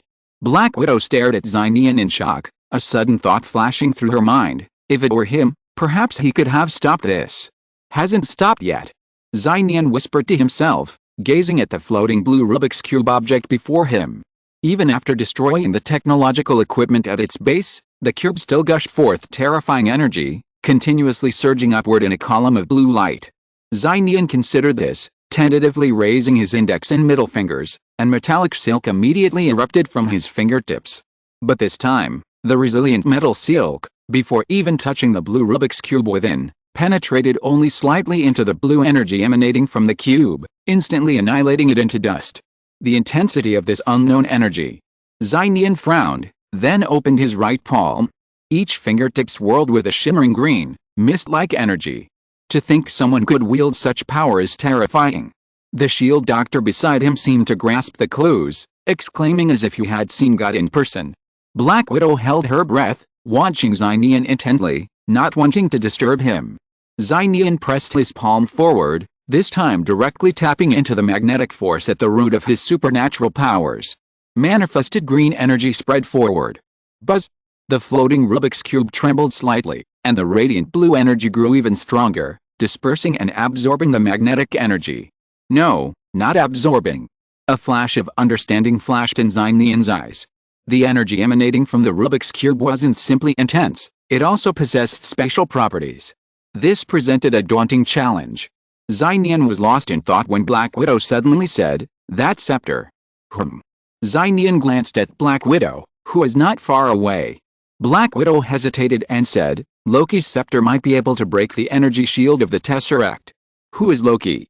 Nian's voice had a slight electronic twang, making it impossible for anyone to tell he was just a high school student. Black Widow instinctively spoke with a hint of awe, saying, "Loki, the evil god, is the culprit behind this alien invasion. Thor is currently dealing with him." Nian said, "Tell me about his appearance."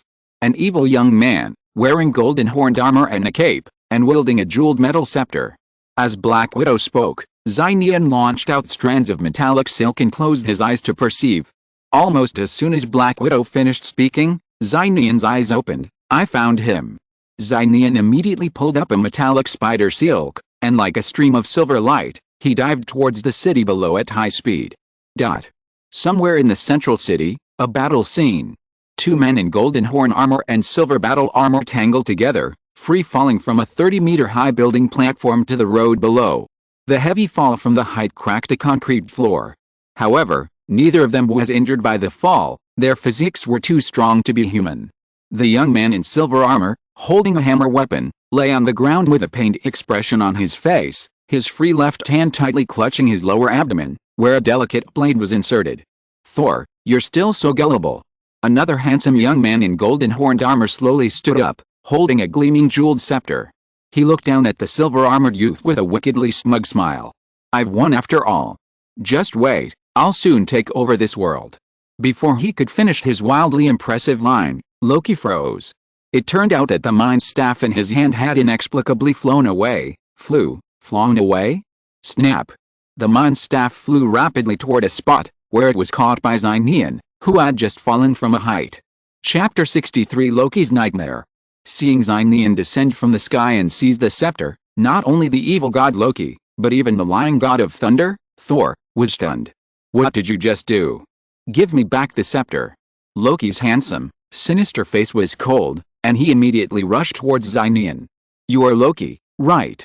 Compared to the somewhat exasperated evil god, Nian at this moment looked more like a deity.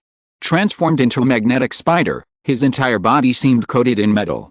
His torso, clad in a spider silk armor, displayed perfectly curvaceous muscles. The lingering magnetic energy radiated a menacing pressure field. His icy blue eyes calmly reflected the approaching Loki. So close to Nian, Thor instinctively felt his body grow heavier. He looked at Loki charging forward and cried out, "Wait! Danger!" These words were clearly not directed at Nian. "You deserve to die."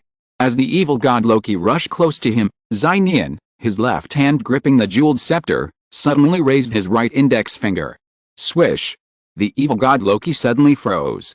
His eyes widened in disbelief as a thin metallic thread pierced his brow, shattered his golden horn armor, and burst through the back of his head, plunging into a building behind him. "Loki!" Thor couldn't help but shout. At the same moment, a ripple appeared in the air about a meter behind Nian, and another Loki suddenly leaped out. A cold glint of joy flashed in Loki's eyes. His true form quickly grasped the scepter in Nian's hand, while his right hand, gripping a sharp bayonet, stabbed Nian in the back. Faced with this, Nian sighed inexplicably. If it had been someone else, like Thor, the god of thunder, standing next to him, they might have been struck. Unfortunately, Loki was facing Nian, who possessed both the super spider and magnetic powers. Even the moment the metallic thread pierced Loki's body, Nian knew it was a fake. After all, metallic thread didn't have the same texture as piercing a real object. The moment Loki's true form appeared behind him, his spider sense tracked his movements perfectly.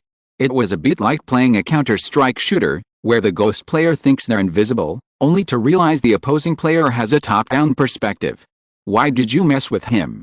Nian stood motionless, still being approached by Loki's bayonet. The next moment, puff! Loki's joyful smile froze on his face. He glanced at his right hand. The bayonet I'd been holding was gone. Where's my knife? Where did it go? Loki looked down at his chest, a look of sudden realization. Oh, it's here. The bayonet pierced his golden horn armor and pierced his chest, blood gushing out along the blade. Loki looked up, somewhat dazed. His other hand, unable to grab the jeweled scepter, hovered 5 centimeters away. Those 5 centimeters felt like a vast chasm. No matter how hard Loki tried, his body and hand couldn't move any further, reaching for the scepter in Nian's hand. You're wearing so much metal. Nian shook his head, turned to face Loki, and raised his right hand. Threads of green energy emanated, enveloping Loki's golden horn armor, causing his feet to lift off the ground and float completely a meter in the air. Crackling sounds echoed as the golden horn armor rapidly cracked and disintegrated under the magnetic force. Woo, woo. Loki's eyes were bloodshot, as if strangled. His limbs struggled violently, clearly smelling the scent of death. Facing Nian, fear surged from his heart like a tide. He didn't want to die yet. Wait. Nearby, Thor, clutching his wound, climbed to his feet and shouted at Nian, let him go. Isn't he the culprit of this war? Nian asked curiously, glancing at the golden-haired man in strange armor and wielding a hammer. That's right. Thor paused, then continued, he's my brother. We come from the divine realm above the 9 realms. So what? Nian grew increasingly curious. What does it matter if he's an alien, a god, or a devil? The war he caused has killed so many innocent people. Killing someone means paying for his life, isn't that normal? Thor was choked. He said in a deep voice, release Loki. I will naturally take him back to the divine realm. Asgard has laws to punish him. Nian was silent, watching Loki floating in the air. He didn't really believe this argument. Taking him to a place off Earth for trial? Could it be that they were just going to hold him symbolically, as a formality, and then release him? Nian's mind flashed through his classmates, the bodies of Wanda's parents, and the nearly injured Spider-Man. His eyes remained as cold as ever. As if sensing Nian's murderous intent, Thor gritted his teeth, suddenly released Mjolnir, and lunged at Nian barehanded, shouting, Heimdall. Nian merely glanced at Thor, his icy blue eyes gleaming. Clad in silver armor, Thor was instantly sent flying backwards. At the same moment, a strange, rainbow-colored beam of light suddenly descended from the sky, crashing down on Loki's position, completely enveloping him. Want to leave? Nian moved his fingers, and the bayonet lodged in Loki's chest sank an inch deeper, causing him to wail in pain. At this moment, he felt like a pig, at the mercy of the slaughter. Nian attempted to use the magnetic field to drag Loki down, but the rainbow bridge that appeared possessed special properties similar to a Rubik's Cube. The rainbow light instantly carried Loki upwards, disappearing into the Earth's horizon in the blink of an eye, as if leading to the very depths of the universe. Whoa! Thor, slumped against a building wall, breathed a sigh of relief upon seeing this scene. I hope you'll keep your word and give him the punishment he deserves. Nian gave Thor a deep look, no longer paying attention to the vanishing rainbow bridge. He soared into the air, wielding the jeweled scepter, back toward the top floor of Stark Industries. Awesome! Atop Stark Tower, Black Widow, who had also witnessed the scene below, gazed at Nian, who had returned from the battle in less than half a minute. Her sensual lips parted slightly, her beautiful eyes flickering with a strange expression. So powerful. Loki, the evil god Thor couldn't defeat in a heartbeat, stood no chance against him. This was the true master. Nian landed on the top floor observation deck.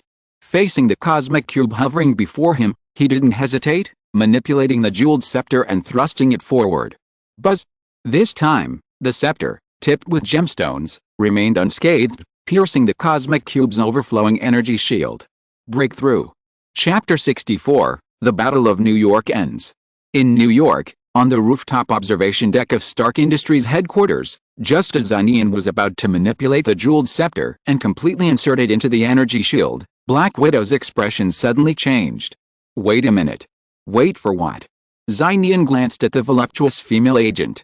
Black Widow quickly said, a military nuclear missile is heading towards New York. Iron Man has intercepted it en route, intending to send it through a portal in the sky. As she spoke, a black dot rapidly approached from one side of New York City. It was visible. It was a nuclear missile, trailing a trail of air. Directly below it, a gold and red Iron Man was supporting it with his metal hands and back. All the propulsion mechanisms in the Iron Man suit's hands, chest, waist, and legs activated simultaneously.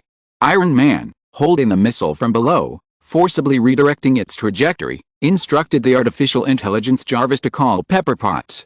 This was the superhero's final, tragic farewell.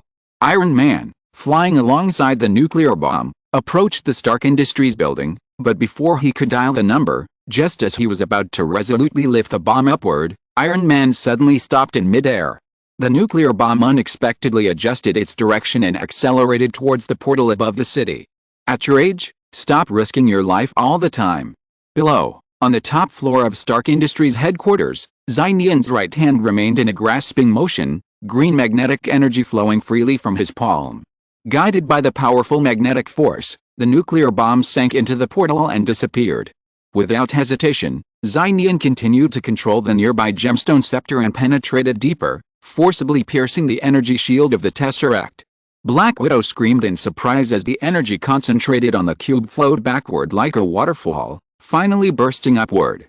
The blue light column disappeared, and the portal in the sky collapsed, unable to maintain its hold. Bang! Bang! Bang! It was unclear whether a nuclear bomb crashed into the portal, destroying the alien base there, or whether it caused the portal connecting Earth to another part of the universe to vanish and disintegrate. Inside New York City, the alien armies still wreaking havoc in the city, alien robots, creeping machines, and even massive alien warships, suddenly lost all their intelligence and power, collapsing to the ground, reduced to a pile of scrap metal.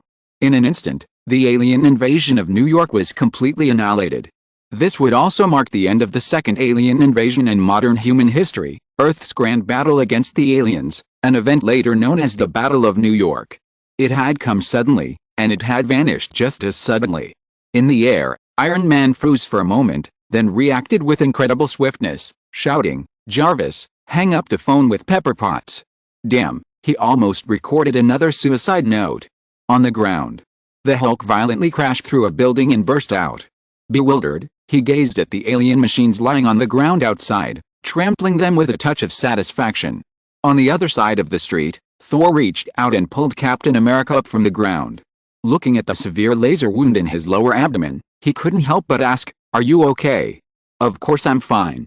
I can still fight like this all day." Captain America twitched his lips in pain, but still replied confidently. On the rooftop of Stark Tower, Black Widow glanced to the side, stunned. It was the mysterious boss who had stood beside her moments ago. He had vanished. Also gone were the jeweled scepter, the cosmic cube. Away from the central battleground of the city, in the mall where the students had been earlier, the place was a mess, riddled with potholes and numerous alien machines lying on the ground. A flash of silver light revealed Nian, holding Spider-Man. The two entered the dressing room of the clothing store and closed the door. Nian gestured to Spider-Woman, "Lend me your backpack." Spider-Woman removed her spider cowl, her sweat-soaked blonde hair falling, revealing the fair, beautiful face of a young woman. Gwen pulled clothes from her backpack and handed the empty bag to Nian. Nian opened it and placed two small objects, held in place by metal spider silk. They were a sphere and a cube, each coated in metal. They were the gemstone scepter and the Tesseract. Nian considered these two mysterious objects too dangerous, so he chose not to leave them where they were. The Tesseract was fine, simply coating it with metal would suffice. However, the gemstone scepter was somewhat conspicuous and difficult to carry, so Nian simply twisted the metal of the scepter into a sphere, encasing the yellow gem within. He then added an additional metal coating to the sphere. The ordinary gray-silver metal coating, combined with the seemingly hollow weight, made the two objects look like humble ornaments. This was exactly the effect Nian had intended. After that, it was time to change clothes. Nian had to peel the metal spider suit from his body, while Gwen had to change her nearly soaked spider suit back into her dress. The dressing room was already cramped. With his back to Gwen, Nian peeled off the metal spider silk. From time to time, he could feel a smooth, flexible body behind him, its limbs occasionally touching his lower back. Normally, this wouldn't be a problem. But now, Xinian possessed a super spider sense that amplified any sensitive touch tenfold, and he subconsciously wanted to investigate what was behind him. A slight shift of his peripheral vision revealed a beautifully curved back, and his gaze couldn't help but traverse down the soft, white neck. No, this won't do. For my brothers, hold on. Xinian took a deep breath, forcing himself to stare straight ahead. Instead, he inhaled a faint, delicate fragrance. It was Gwen's scent. But, was it always this good? Nian suddenly felt a surge of heat throughout his body, like the instincts of his super spider gene taking over. It was heaven, and hell. He endured it for 2 minutes.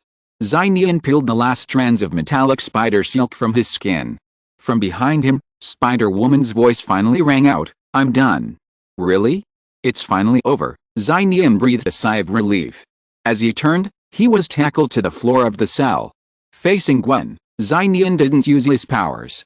He saw Gwen, back in her ordinary dress, but something was amiss with her. Gwen practically straddled Nian, her hands resting slightly forward on his chest. Her blonde hair, damp with sweat, clung to her face. Her cheeks flushed, her jewel-like eyes were hazy now. Sweat beads streamed down her high nose, and her open mouth continued to exhale hot air. The usually intellectual, regal young woman had now matured. I can't help it. Gwen bit her lower lip and said a little aggrievedly. Gwen, you. Nian was about to say something, but his open mouth was blocked by the girl leaning over. Hey, again? Nian's mind was blank. Only one thought emerged in his mind. This is the second time today. Chapter 65 whose wailing spreads across the world. Snap. Soft footsteps echoed quietly through the devastated mall. Instructor Roth swallowed dryly, his trembling hands tightening their grip on the alien firearm. He glanced at the incapacitated alien robot lying on the ground, carefully skirted around it, and nervously and cautiously explored the upper floors of the mall. He reached the 4th floor. The building's exterior walls bore the brunt of the recent alien bombardment, leaving it vulnerable to further collapse.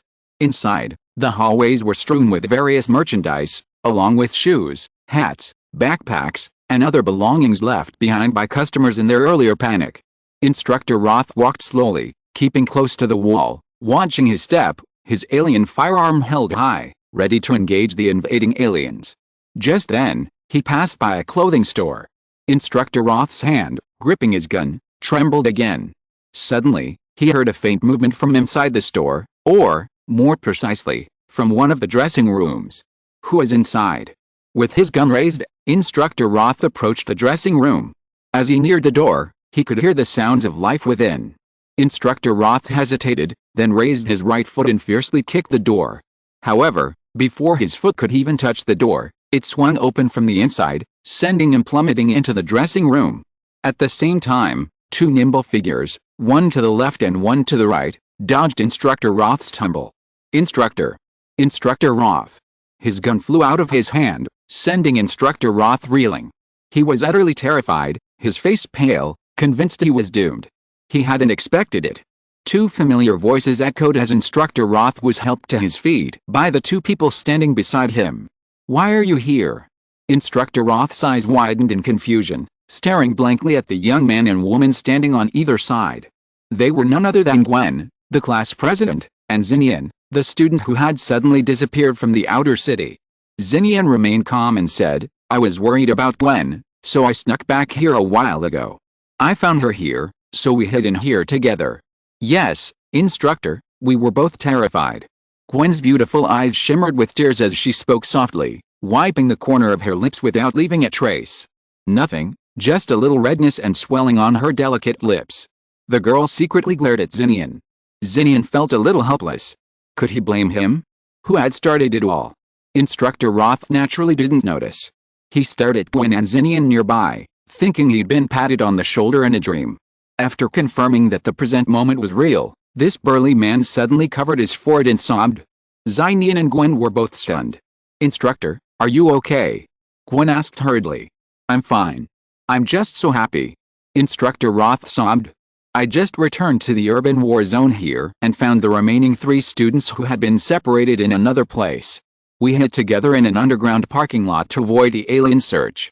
When there was no movement outside, I rushed here to look for them. Luckily, we found you too. Now, All the students in our class are safe. Before we left school, as the instructor, I said I would be responsible for your safety. So no matter what happens, since I brought you to New York, I will bring you back safely. Now, I have done it." Instructor Roth cried and laughed, venting his fear and trepidation, while also feeling excited that the students were safe. Nian and Gwen exchanged a glance. The students were all safe. That was the most fortunate thing of the day. Nian looked at Instructor Roth and exclaimed with heartfelt emotion, "Instructor, you're a true hero." As night fell, the fading rays of the setting sun cast a shadow over the modern, post-war cityscape of New York. The city's power had been urgently restored, and neon signs lit up the streets. However, the once bustling streets were now reduced to a smoke-filled ruin. New Yorkers who had been forced to evacuate the city were gradually returning, mostly ordinary people. After all, the wealthy had second and third homes elsewhere, and it was clear they wouldn't be returning to New York for the time being. Fortunately, the alien war was over, and the city would sooner or later regain its vitality. Nian, Gwen, and Instructor Roth reunited with the students led by the deputy instructor on the outskirts of the city. The wailing continued, and red lights flashed everywhere. Military and police helicopters flew into the city one after another, and a massive modern military presence entered the city, cordoning off the central city and handling the aftermath of the Battle of New York. In the outer boroughs, numerous armed police maintained order, and numerous makeshift shelters were set up to rescue the wounded and clear the dead. Scenes of joyful reunions, hugs and reunions with loved ones, and tears raging over the bodies of loved ones, these scenes unfolded everywhere in the outer boroughs.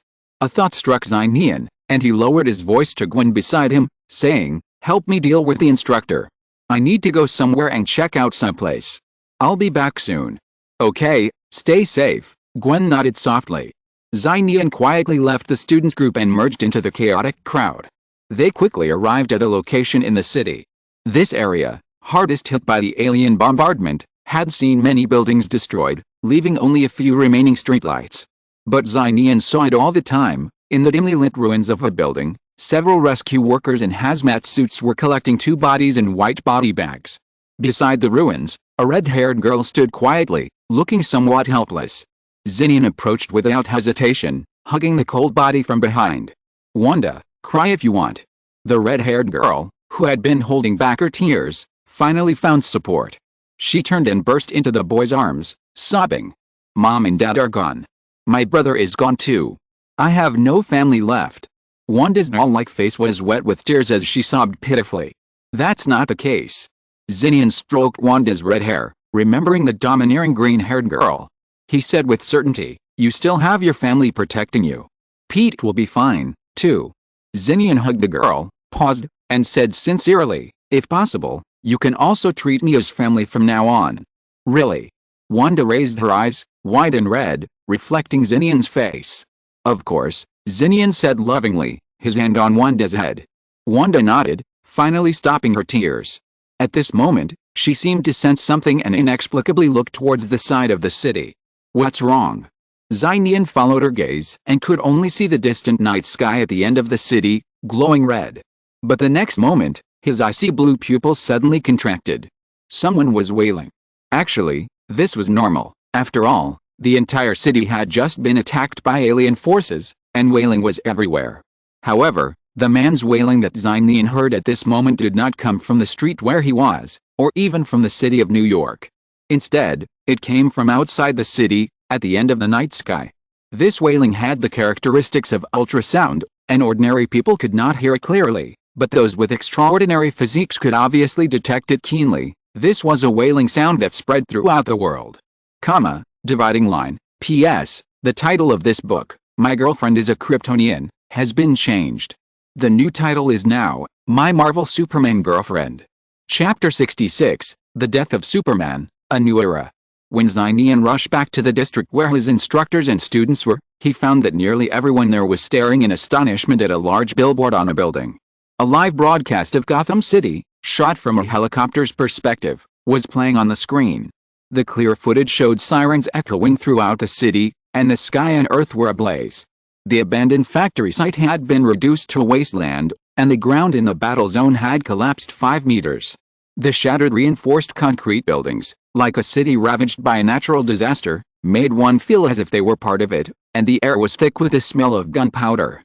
Everything indicated that while an alien invasion was unfolding in New York City, a battle beyond human imagination was also unfolding in Gotham City.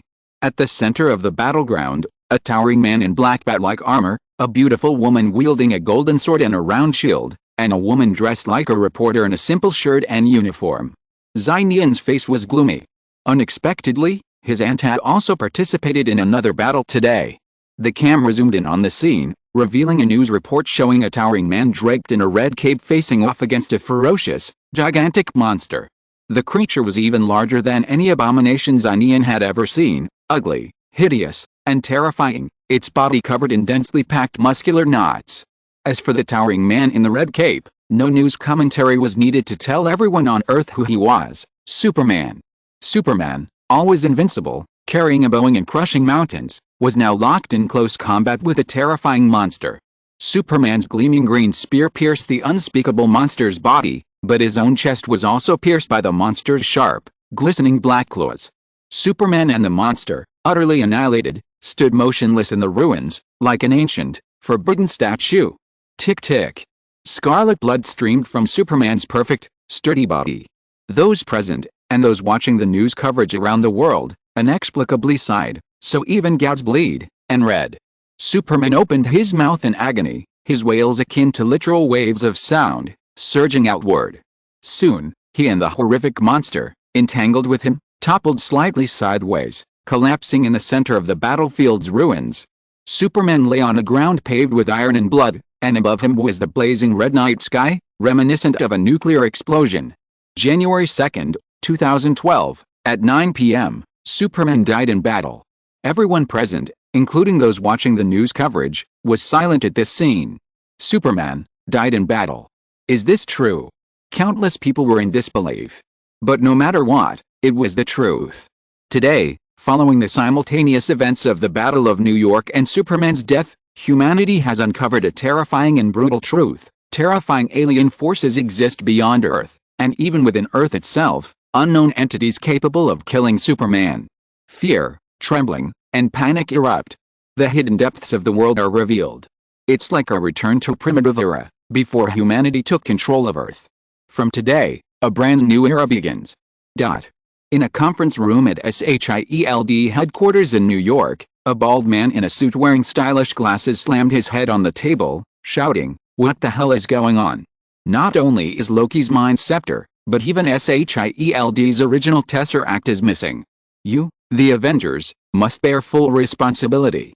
In response to his question, at the conference table, Stark, stripped of his Iron Man armor, absent-mindedly fiddled with his water glass. Dr. Banner, having returned to his human form from the Hulk, yawned. Captain America Steve Rogers removed his helmet without a word. As for the two main SHIELD agents, Natasha Romanoff, known as the Black Widow, and Clint Barton, known as Hawkeye, who had been sniping aliens from somewhere, they followed their boss and pretended not to hear the question. "Can you get me a glass of water? By the way, who are you?" Stark gestured to the glass in his hand, then glanced at the bald man. The bald man's eye twitched, and he said with barely concealed anger, "I'm Agent Sitwell of the SHIELD. Special Forces. I have been given directives from the highest levels of SHIELD and am authorized to handle all follow-up matters related to the Battle of New York." "Really? Then where were you when we were fighting?" Stark shrugged. "Watch your attitude." Agent Sitwell hadn't finished his words when Dr. Banner suddenly twitched, looking as if he were about to turn green in anger. He and the SHIELD agent standing behind him instinctively took a few steps back. To his surprise, Dr. Banner was just fainting, spreading his hands and saying, "Don't mind me. Carry on." "How could I not mind you? You're a ticking time bomb." Agent Sitwell was about to say something when the conference room door opened and a one-eyed black man dressed in black walked in, followed by a tall female agent assistant. "Agent Sitwell, you guys should leave first," the one-eyed man said. "Yes, Director." Agent Sitwell waved his hand helplessly and left a meeting room with the team. Before leaving, he said, "Director, you have to understand that I don't really want to get involved. It's just that I'm having a hard time explaining it to the senior senators. SHIELD. Director Nick Fury remained expressionless. After the SHIELD agents left, the only members of the Avengers were left in the conference room. "Where's Thor?" Director Nick asked calmly, his hands on the table. Stark quickly replied, "He went back to the Divine Realm, saying that he was dealing with the matter of his brother Loki. As a war criminal, they do need to give Loki due sanctions." Director Nick narrowed his single eye seriously and glanced at the heroes on the scene. "I believe you all know that Superman died in battle not long ago. We suffered heavy losses in this Battle of New York, and it cannot be considered a complete victory. In the future, there are still countless dangers waiting for you, the Avengers." Director Nick paused and asked, What do you want to say? Armor? Weapons?" Stark spoke immediately and said in a deep voice, "We need to arm the whole world with armor." Tony. Captain America frowned and retorted, "Your idea is too extreme." "Extreme? I don't think so." Stark shook his head. "Let's not discuss whether the entire world needs to be equipped with armor. Armored weapons need to be upgraded, and our current equipment isn't powerful enough." Dr. Banner joined the discussion. "For example, you could create a Hulkbuster armor based on me. Firstly, it could contain an out-of-control me, and secondly, it could be deployed as heavyweight armor on future battlefields. Banner, you understand me?" Stark's eyes lit up, clearly attracted by Banner's proposal. "Not just Hulkbuster, we need more types of anti-armor weapons. What about you two? Won't you say something?" Director Nick glanced at Black Widow and Hawkeye, who sat silently by his side. Hawkeye rubbed the back of his head and casually remarked, "We need more superheroes." A rather boring remark. The more superheroes, the better, but where would we get so many? "I've been wondering," Black Widow suddenly said. "Who is that mysterious figure who joined the battle today to help us?" This question utterly silenced every member of the Avengers. They too wanted to know who this powerful being, who had single-handedly turned the tide of the Battle of New York, was. Chapter 67. I like to cultivate a family. Battle of New York and the death of Superman. Nian's class, along with 2 instructors and 32 students, boarded a school bus dispatched from Washington, D.C., and returned to school. Around noon, when the bus arrived at the school gates, a packed line of parents was already waiting. Many students, upon exiting the bus and reuniting with their families, burst into tears, sending the entire classroom into a tizzy. It must be said that this was truly a life-or-death experience. After all, by now, the death toll from the Battle of New York has reached over 10,000, with countless more missing. The fact that the class, having been on the brink of this central battle, had managed to return to school intact was truly a miracle. Numerous local reporters had already rushed to the school to interview them, but were fortunately intercepted by school officials. "Thank you for your hard work, Instructor Roth, Instructor Baker." The school principal and teachers rushed to the gates to warmly greet the 2 instructors as they emerged from the bus. "It's not hard. It's my duty as an instructor." Instructor Roth laughed heartily, showing no sign of fear. His radiant and imposing presence drew applause from many female teachers and parents.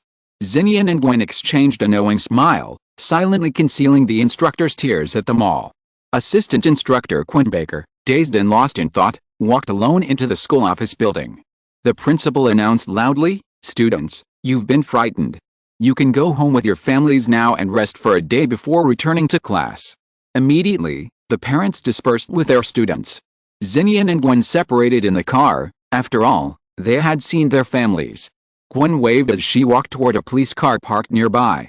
Nian, carrying Gwen's backpack, walked toward a sign across the road. In a prominent position, a dark-haired woman leaned against it, waiting. "Auntie." Nian approached the woman, seeing her worried face, and had many words to say. Diana clearly understood what Nian was thinking. She placed her hand on Nian's head and said, "You did well." Then, gently squeezing his palm, she softly said, "Let's go home first." Meow. At the same moment, a small orange-yellow beast poked its head out of Diana's windbreaker pocket. Nian smiled, fingering the little emperor's soft jaw, then took it out and placed it in his arms. He nodded and said, "Okay, let's go home together." At home, in the main hall, Nian embraced his slender waist, crafted with perfect proportions by God, his head resting on the back of a sofa covered in loose hair. He held the pup, a creature with exquisite fur, in his arms. He sat on the sofa in the living room with his Aunt Diana, each wearing a matching pair of protective silver bracelets. Nothing was hidden. Nian recounted his experiences during the battle in New York, and Diana shared her experiences in Gotham City. It seemed like just a normal, harmonious family conversation, but every word held the core of two major events. Superman was actually questioned to that extent by the citizens of Metropolis. His original intention was only to save humanity, but he was interrogated for destroying buildings and accidentally injuring people. The battle between two superheroes, Batman and Superman. The ultimate monster Doomsday from Krypton. When Nian heard his aunt's story, he suddenly remembered a saying he learned in his previous life.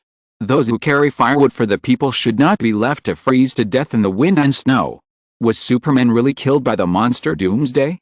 Perhaps, but for him, human doubts and slanders are definitely sharper and more painful than the claws piercing his chest. Diana was also surprised when she heard about Nian's trip to New York. Compared to her only participating in the war in Gotham City, Nian can be said to have directly reversed the situation in the Battle of New York. That girl from the next block, Gwen Stacy, has mutated super spider powers? And that girl, Lorna, who possesses magnetic powers. Diana's eyes lit up. She always thought from Nian's perspective, but now she was thinking, this way, even if she wasn't around, someone would be able to ensure Nian's buffs. So, what do you want to do with those two things you got? Diana looked at Nian curiously. Simple. Nian picked up Gwen's backpack from the sofa nearby. He unzipped it and pulled out a black and white female spider uniform. Wrong one. Under Diana's aunt's calm gaze, Nian's mouth twitched. He quickly put Gwen's uniform back and took out the metal sphere and cube hidden inside. The jeweled scepter, the cosmic cube. Little Emperor, help me eat something, Nian said, pinching the mouth of the orange kitten in his arms. The little Emperor didn't open his eyes, continuing to doze comfortably, but he still opened his mouth in response. It was clearly only a small mouth, less than half the size of a fist, but Nian stuffed the palm-sized metal ball into it and it went in very easily. He continued to stuff the cosmic cube into the microcosm of the devourer. Nian blinked, that's it. Not to mention that only the little Emperor can open the devourer's space.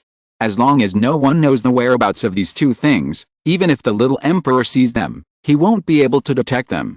It can be said that this should be the most secure safe on Earth. Auntie, I have something I want to discuss with you. Nian hesitated and said. The result. Diana, as if knowing his thoughts, smiled faintly. You want to help that girl named Wanda, right? Yes, Nian said bluntly. She just lost her parents, and her brother was kidnapped. I'm worried about her being left alone in New York. That's actually quite simple.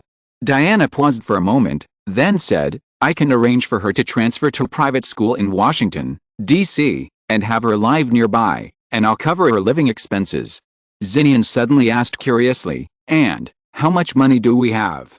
He remembered that before learning of Aunt Diana's demigod status, his family had been well off. They didn't have any extravagant possessions, but they certainly had everything they needed. At least the clothes they both wore were designer brands. Diana tilted her head, pondering. I haven't really taken inventory, but I bought a lot of antiques. I think my current assets are around $1 billion.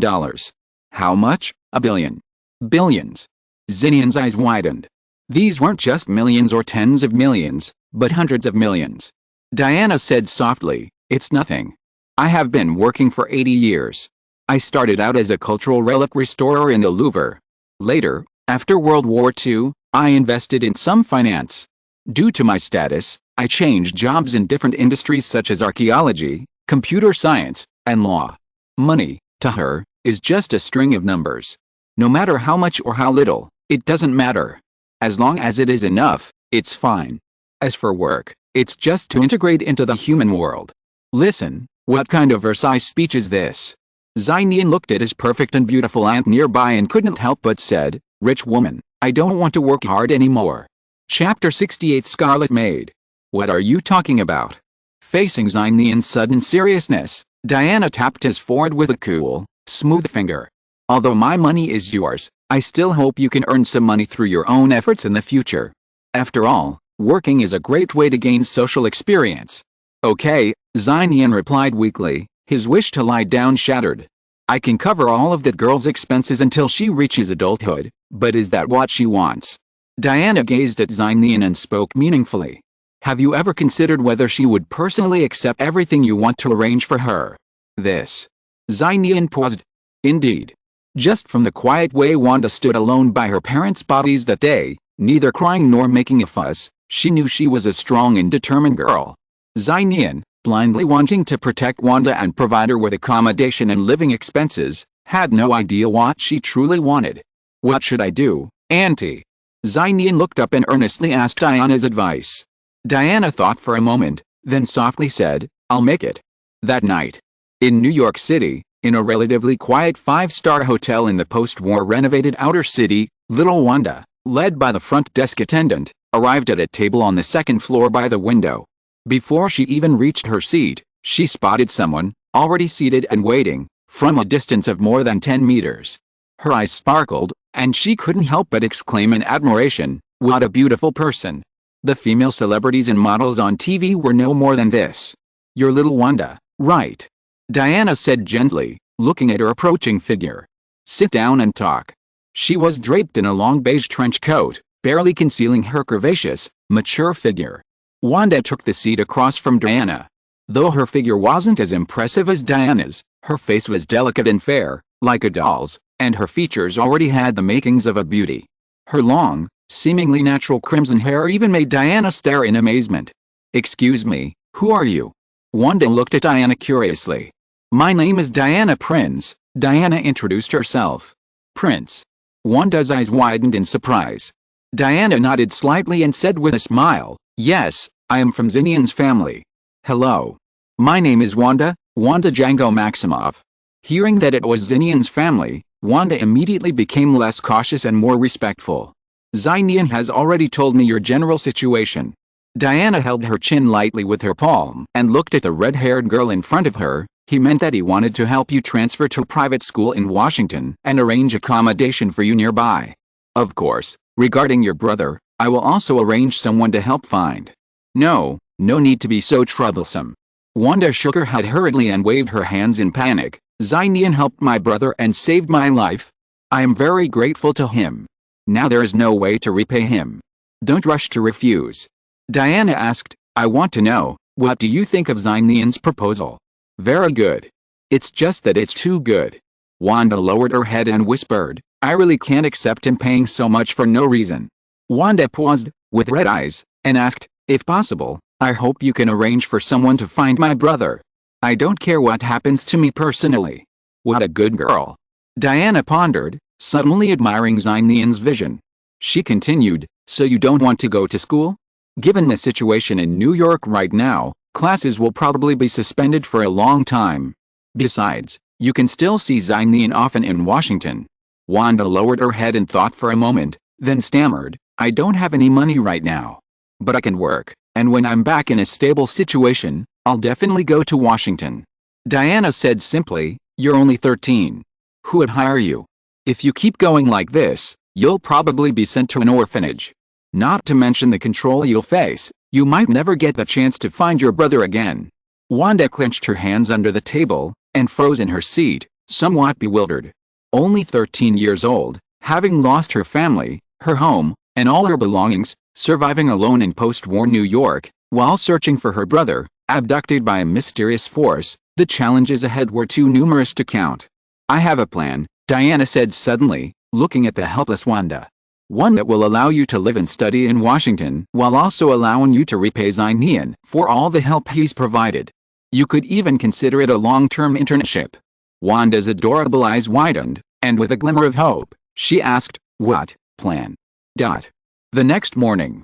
The curtains in the single room were tightly drawn, blocking out the morning light.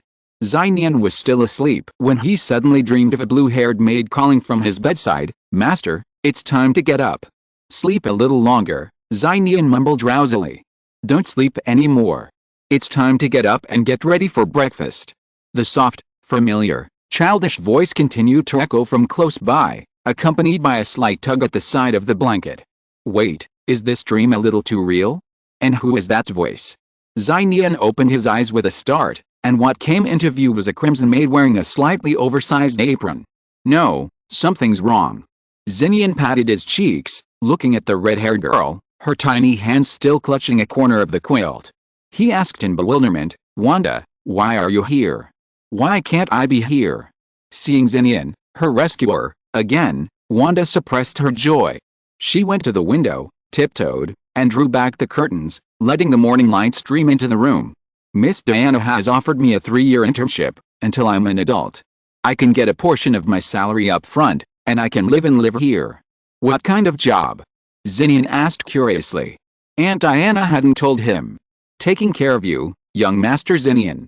Like waking you up in the morning, making breakfast, cleaning the house, doing laundry, and meeting your daily needs." Wanda counted on her fingers, but before she could finish, Nian interrupted her. "Wait. Isn't this just a maid?" Nian's original intention was for Wanda to come to Washington so he could take care of her. And now, Wanda was the one taking care of him? "Why would I need someone to take care of me? Someone younger than me?" Nian was stunned for a moment, but then quickly understood. This was most likely Aunt Diana's compromise, a compromise to make Wanda feel comfortable accepting her financial support. "Don't you need it?" Seeing Wanda's downcast face, Nian immediately lost his temper and said quickly, "Yes, I do. I really do. I can't take care of myself on a daily basis." That seemed a bit exaggerated. Nian continued, "Just don't call me master. I'm not used to being called that." Then, Scarlet made Wanda blushed slightly, hesitated for a moment, and finally asked softly, "What would you like for breakfast, master?" Nian was gone. Dividing line. 5 important female characters have been introduced in this book. Some have already appeared, and some are about to do so. A new character section has been added to the book's detailed page on the Kidian app, below the introduction. Readers can like their favorite female characters, 1 per day, and leave a comment. Female characters with high likes will receive additional screen time later. If you are listening to this novel on a channel other than Fanfic World, it means it was downloaded and re-uploaded without effort. We warmly invite you to visit our channel, Fanfic World. There you will find the original version of this story and many other novels of various genres. We look forward to seeing you dive into a world of incredible novels. Chapter 69 Schoolmate Kara's Home. Nian sat at the dining table, eating warm milk and bread. He watched the news about the Battle of New York and the aftermath of the death of Superman, while out of the corner of his eye he saw a small, crimson figure bustling about in the living room. Aunt Diana had left for work early, leaving Nian and the Crimson Maid, Wanda, alone at home. Her waist-length hair tied into twin ponytails, the red-haired girl, wearing a slightly oversized apron, wiped the furniture with a damp rag. Though her movements were a little clumsy, she was incredibly meticulous, cleaning every corner several times. Watching little Wanda repeatedly stand on tiptoe, raising her hands to wipe with great effort, Nian suddenly felt guilty about recruiting child labor, and said with reluctance, "Well, take a break first. The house isn't very dirty." "That won't do." Wanda worked hard, panting, "I'm going to report to the school here tomorrow. According to Miss Diana, it's best to clean the house thoroughly today so that I can get to know the future work environment." Nian asked curiously, "Can you handle studying every day while also coming to work before and after school?" "I'm fine. I used to do housework at home." Wanda seemed to be cheering herself up, her eyes showing a determined look. At this time, Wanda suddenly seemed to think of something. She placed the rag in the bucket, turned to look at Nian enjoying his breakfast, and earnestly inquired about the service. "Master, how's the temperature of my milk?" Nian, who was sipping warm milk, nearly choked on his chair. He coughed violently, spilling a lot of white milk onto his hand. "Master, are you okay?" Wanda hurried forward, patting Nian's back with her small hands. She looked at the milk spilled on Nian's hand, and without hesitation, she gently leaned forward and gulped it down. "Don't waste it," Wanda murmured softly, licking the remaining milk from the corner of her lips. Nian was gone again. He said weakly, "Wanda, remember. It's okay to call me that at home, but don't call me that outside." "Why?" Wanda tilted her crimson pigtails and asked innocently. "I'll die," Nian said. Officer George, from Gwen's household, had been keeping a close eye on him. If he discovered he'd hired a maid, the consequences would be disastrous. "All right," Wanda said, her cheeks flushing slightly as she seemed to realize her previous gestures had been too affectionate. "From now on, I'll call you Master at home, and Master Nian outside." "No problem," Nian nodded. He didn't say much, simply finishing the breakfast on the table. Wanda observed this and a smile crossed her face. Letting Wanda clear the dishes and carry them into the kitchen, Nian pondered, "Wanda, you don't have to make me lunch. Stay safe at home." As Nian spoke, he glanced at the little orange cat sleeping soundly at his feet under the table and whispered, "Little Emperor, protect Wanda at home." Little Emperor didn't open his eyes, but his tail twitched suddenly. "Master, are you going out?" Wanda asked curiously, peeking out from the kitchen. Nian choked again, still unaccustomed to the unusual address. He took a deep breath and said, "Yes, I'm going to see a friend. Be careful on your way. I'll meet you at home." Wanda's voice lingered faintly in his ears. Nian glanced at the back of his right hand. Wanda's casual action had clearly triggered the master of the familiar. Nian could clearly feel his physical fitness and strength had increased significantly, but still remained within the human range. Sure enough, Wanda is just an ordinary girl, Nian muttered to himself, and the image of dark green hair resurfaced in his mind. He wondered why that North Star boss possessed such powerful and strange abilities. And why didn't Lorna recognize Wanda and take her away on the day of the New York battle? After 2 or 3 bus trips through downtown Washington and its suburbs, Nian finally boarded a dusty bus and arrived at the border between Washington and New York. There were no tall buildings here, only endless fields. In the middle of the field, there was only one straight road, extending to the azure sky on both sides. Nian got off at one of the stops that were far apart. According to the address information provided by the school teacher, he finally arrived at a wooden house in the style of a Western villa. The 2-story wooden house was surrounded by wheat fields. Nian didn't expect it to be so far. He looked down at the address again, confirmed that it was the place he was looking for, and then rang the doorbell. Soon, footsteps were heard from inside the door, and an old woman in her 60s opened the door. "Hello. Excuse me, does Kara Danvers live here?" Nian asked first. "Yes, who are you?" The old woman nodded and looked at the boy in confusion. Nian launched into his prepared speech, "My name is Nian Prince, and I'm a student council member at Washington White High School. Since Kara Danvers has been absent, I'm here on behalf of the teacher to check on the situation." Before the old woman could speak, an old, smoky-voiced male voice rang out from inside the room, "Let him in." Nian looked up and saw a man with gray hair at the temples, a certain age.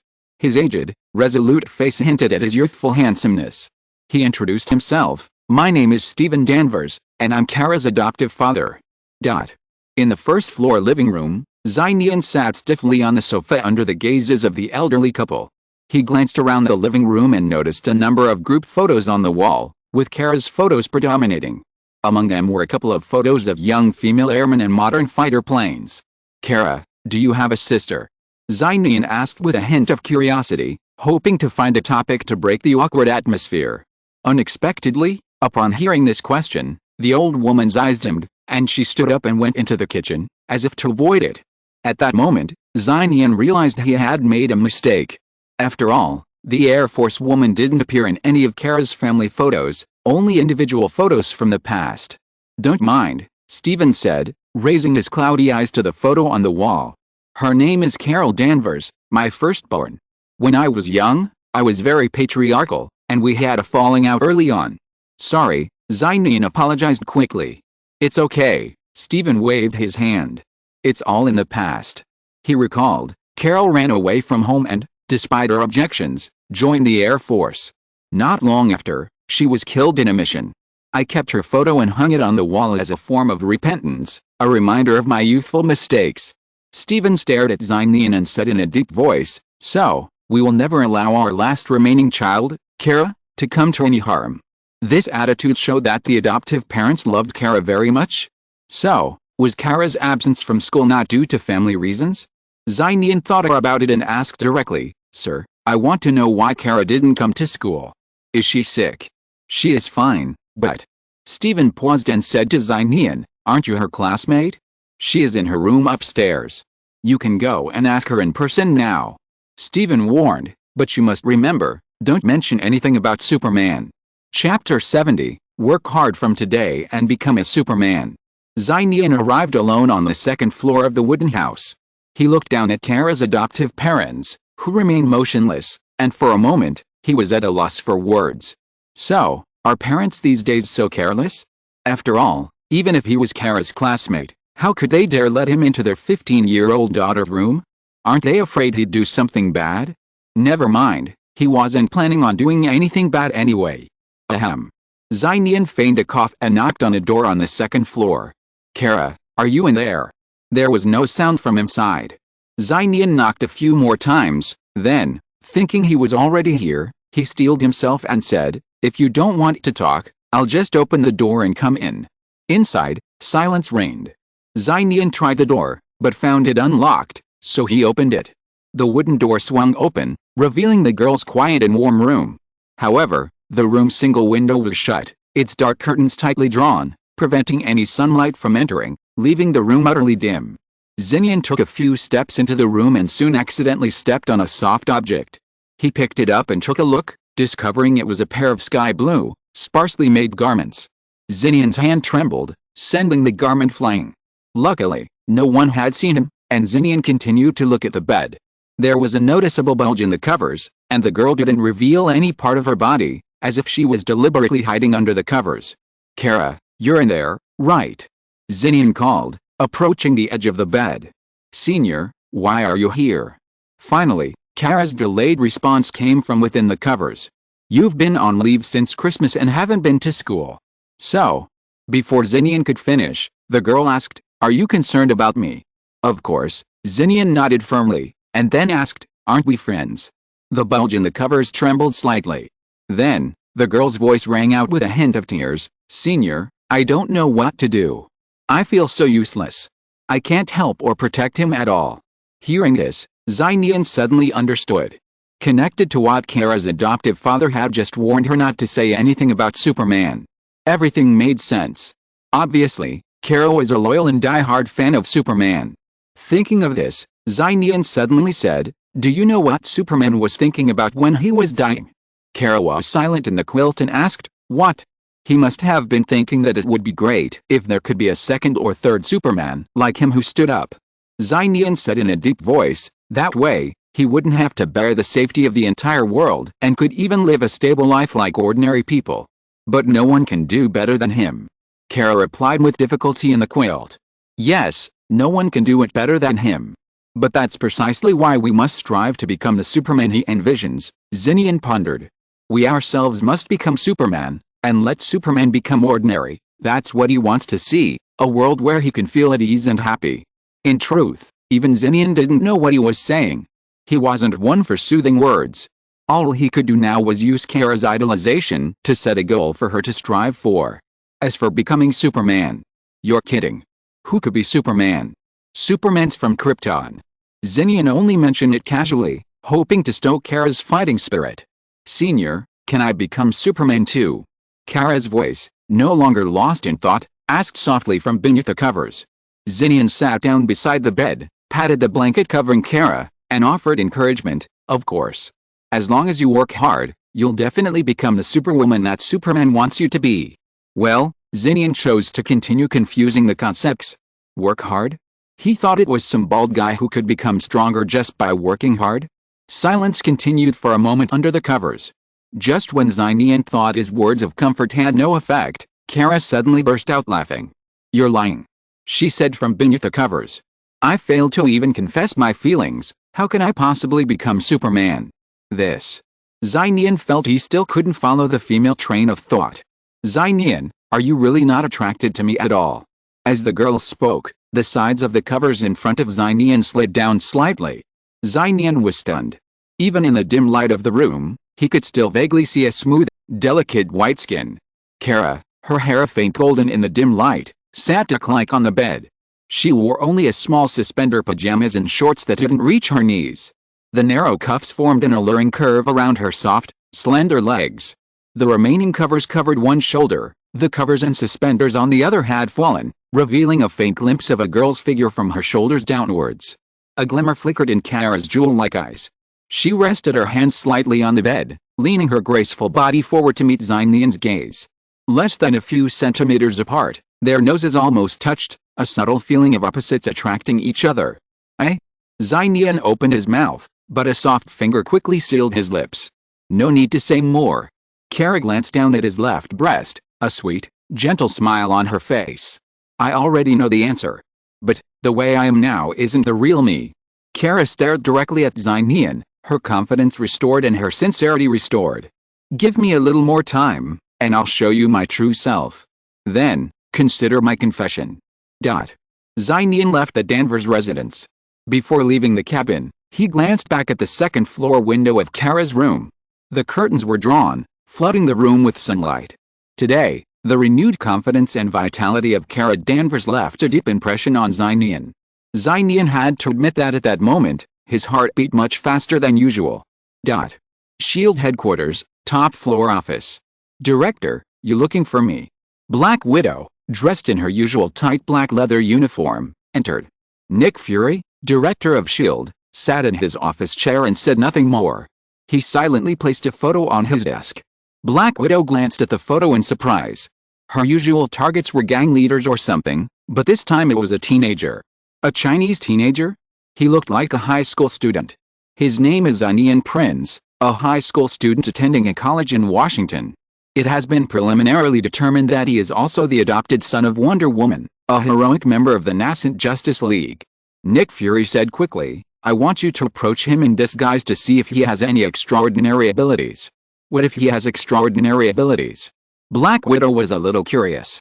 Nick Fury's single eye was deep, his dark face was firm and resolute, and he said in a deep voice, fight with the Justice League and seize him. Chapter 71 A little practice at night.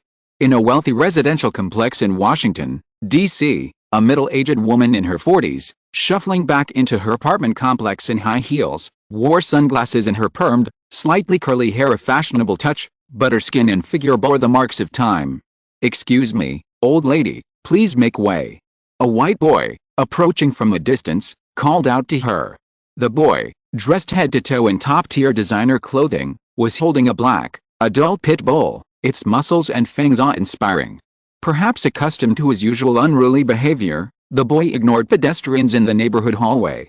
Frightened by the ferocious dog, many residents quickly moved out of the way. The woman in a leopard print coat seemed oblivious to the call, continuing down the hallway. TB, bark at her. The boy shouted angrily. The pit bull, at its master's command, its eyes flashed with a fierce glint, and it was about to roar at the woman. However, the white boy was soon stunned again. The pit bull, once so aggressive, suddenly tucked its tail between its legs and crouched down. From its tightly closed mouth, an unprecedented woo uttered, and a wet puddle spread across the floor. It was as if it had peed itself in fear. As the middle-aged woman approached, the pit bull seemed to finally muster up courage. It suddenly stood up and fled to the side, dragging the boy holding the leash away. The dog's whimpers and the boy's screams echoed over the residential complex. The woman ignored the man and the dog, her expression indifferent. She walked to a private villa within the complex, opened the door, and walked in. The moment the door closed behind her, the woman kicked off her high heels and paced on tiptoe across the cold floor. With an eerie yet graceful cat-like gait, she shuffled through the room, her sunglasses, coat, and trousers falling to the ground one by one, leaving her naked and wrinkled body in the villa's bathroom. Barbara Minerva stared at the elderly woman reflected in the mirror. Suddenly, she reached out and tugged at the side of her face. The skin, dry and wrinkled, peeled back, revealing a youthful, coldly charming face beneath. Furthermore, the woman continued to pull at various patches of her skin, ripping off a veneer of human skin with a slightly horrifying touch, revealing a figure, free of excess fat, slender and mature. She had transformed from the appearance of an ordinary woman in her 40s or 50s into a woman in her 30s with the face and figure of a top model. Barbara Minerva, expressionless, turned on the shower head and let the scalding water pour over her. Steam rose from the air. On one wall of the shower were two photographs. One was a World War era photo featuring Wonder Woman. The other was of a handsome young man, the age and attire of a high school student. Barbara wore a cruel, predatory sneer. With graceful yet swift movements, she removed the second photo and licked it with her long, scarlet tongue. The sharp fangs and claws of her mouth and hands flashed coldly, and in an instant, she shredded the boy's photo into countless pieces. Around 7:30 p.m., Nian returned home. The moment he opened the door, he was greeted by a hallway illuminated by the light, its floor and furniture polished to gleam. On the main sofa, a beautiful, mature, dark-haired woman sat, her long legs elegantly crossed, her head bent over a law book. Not far from her, on another small sofa, lay a red-haired girl. She had fallen asleep curled up on the sofa, a dry rag clutched in her hands, a small, sleeping orange cat in her arms. At first glance, did they look a bit like mother and daughter? This heartwarming scene left Nian dazed. Could anything in life be more beautiful than this? Diana put down her law book and walked over with a casual air. She took her slippers from the shoe cabinet and placed them on the carpet in front of Nian. I told Wanda to go to bed, but she insisted on waiting for you to come back. Instead, she laid on the sofa, playing with Zaya Aharwang, and soon fell asleep. She must be exhausted. After all, so much has happened these past few days. Nian smiled, but he didn't think there was anything wrong with his aunt's arrangement. He now understood her aunt's intention. Not only could she get help with peace of mind, but it would also help Wanda recover from the pain of losing her parents sooner. Thank you, Auntie, Nian said, looking at Diana in front of him with sincere gratitude. We are family, Diana smiled. Looking at Wanda sleeping soundly on the sofa, Nian asked, where will Wanda's accommodation be arranged? Diana bent down and placed Nian's shoes in the shoe cabinet. She whispered, isn't there an empty storage room next to your room? I had some new furniture brought in this afternoon, and it's been converted into a single bedroom. Wait a minute. So, Wanda will be living with us from now on. Nian was stunned. This so-called nearby accommodation, wasn't it a bit too close? Diana said as a matter of course, isn't that a good thing? I have to deal with the Justice League and work matters now, so I rarely have time during the day. It's just right for little Wanda to take care of you. I'm not a child, why do I need to be taken care of? Nian shook his head, then asked curiously, how many people are there in the Justice League now? Currently, there are only 2 including me and Batman. Diana did not hide it from Nian and narrated, after Superman's funeral tomorrow, Batman is going to leave for a small mountain village in the north where it is extremely cold. It is rumored that there is a superhuman named Aquaman who often fights pirates on the sea and brings fish to the small village that is difficult to enter and exit due to the heavy snow. There are 2 other candidates for members. One is Barry Allen, whom you met last time, and a superhuman whose body has been mechanically modified. I plan to contact them later and ask about their intentions. Nian was listening carefully at first, but soon his attention was not focused. His eyes fell lightly on Diana's aunt. Tonight, my aunt's black hair was neatly tied up in an intellectual bun. She was wearing a white tube-top dress that showed off her figure. Her facial features were as delicate as if carefully crafted by God. Her swan-like white and graceful neck was clearly visible, and her perfectly shaped tube top had a beautiful cleavage. Does it start tonight? Looking at Diana in front of him, Nian suddenly remembered something very important and couldn't help asking. Obviously knowing what Nian was referring to, Diana nodded calmly. Nian took a deep breath and immediately took a step forward. He held the soft waist that was wrapped in the tube-top dress into an S shape with both hands. Even after touching it many times, he secretly sighed that she was worthy of being a god. He raised his eyes and looked at the curve of the lips that were painted with light lipstick, which looked even more seductive and exquisite. It's just practice. Chapter 72 Changes in School. They say that when Superman flew, he changed the world. And when he stopped flying, the world changed again. On the morning of the 3rd day of Superman's absence, Nian woke to the gentle call of Wanda, the Crimson Maid. He yawned and stood up, opening his icy silver eyes that shone with a sense of divine indifference. He subconsciously ruffled his long, languid silver hair. Master, what's wrong with your hair and eyes? Wanda looked at Nian in surprise, her mouth slightly open. It's nothing. From now on, I might become like this every night for no apparent reason. Don't worry. Nian blinked. He had already displayed his extraordinary abilities in front of Wanda when he had dug her out of the rubble with his bare hands. Unexpectedly, Wanda stared at Nian with silver hair, her adorable eyes aglow with a strange light. You look so good. Nian. Never mind. No need to bother with a little maid. Nian went to the bathroom sink. After washing his face, his long silver hair began to return to its normal color, and his silver eyes returned to their usual brown. The demigod state lasted just right. Nian exhaled. The night before, He and Diana had discussed not only Wanda's settlement but also another matter. Times had changed, and the underside of the world was finally being exposed to the light of day. More supernatural events were likely to occur. Although Aunt Diana could provide a stable source of the opposite sex, when Nian acquired the Greek demigod physique, the divine power could not be perfectly controlled and overflowed, resulting in distinctive features such as long silver hair and icy silver eyes. For the future, Nian would master divine power, maintaining his ordinary human appearance while perfectly maintaining the demigod body.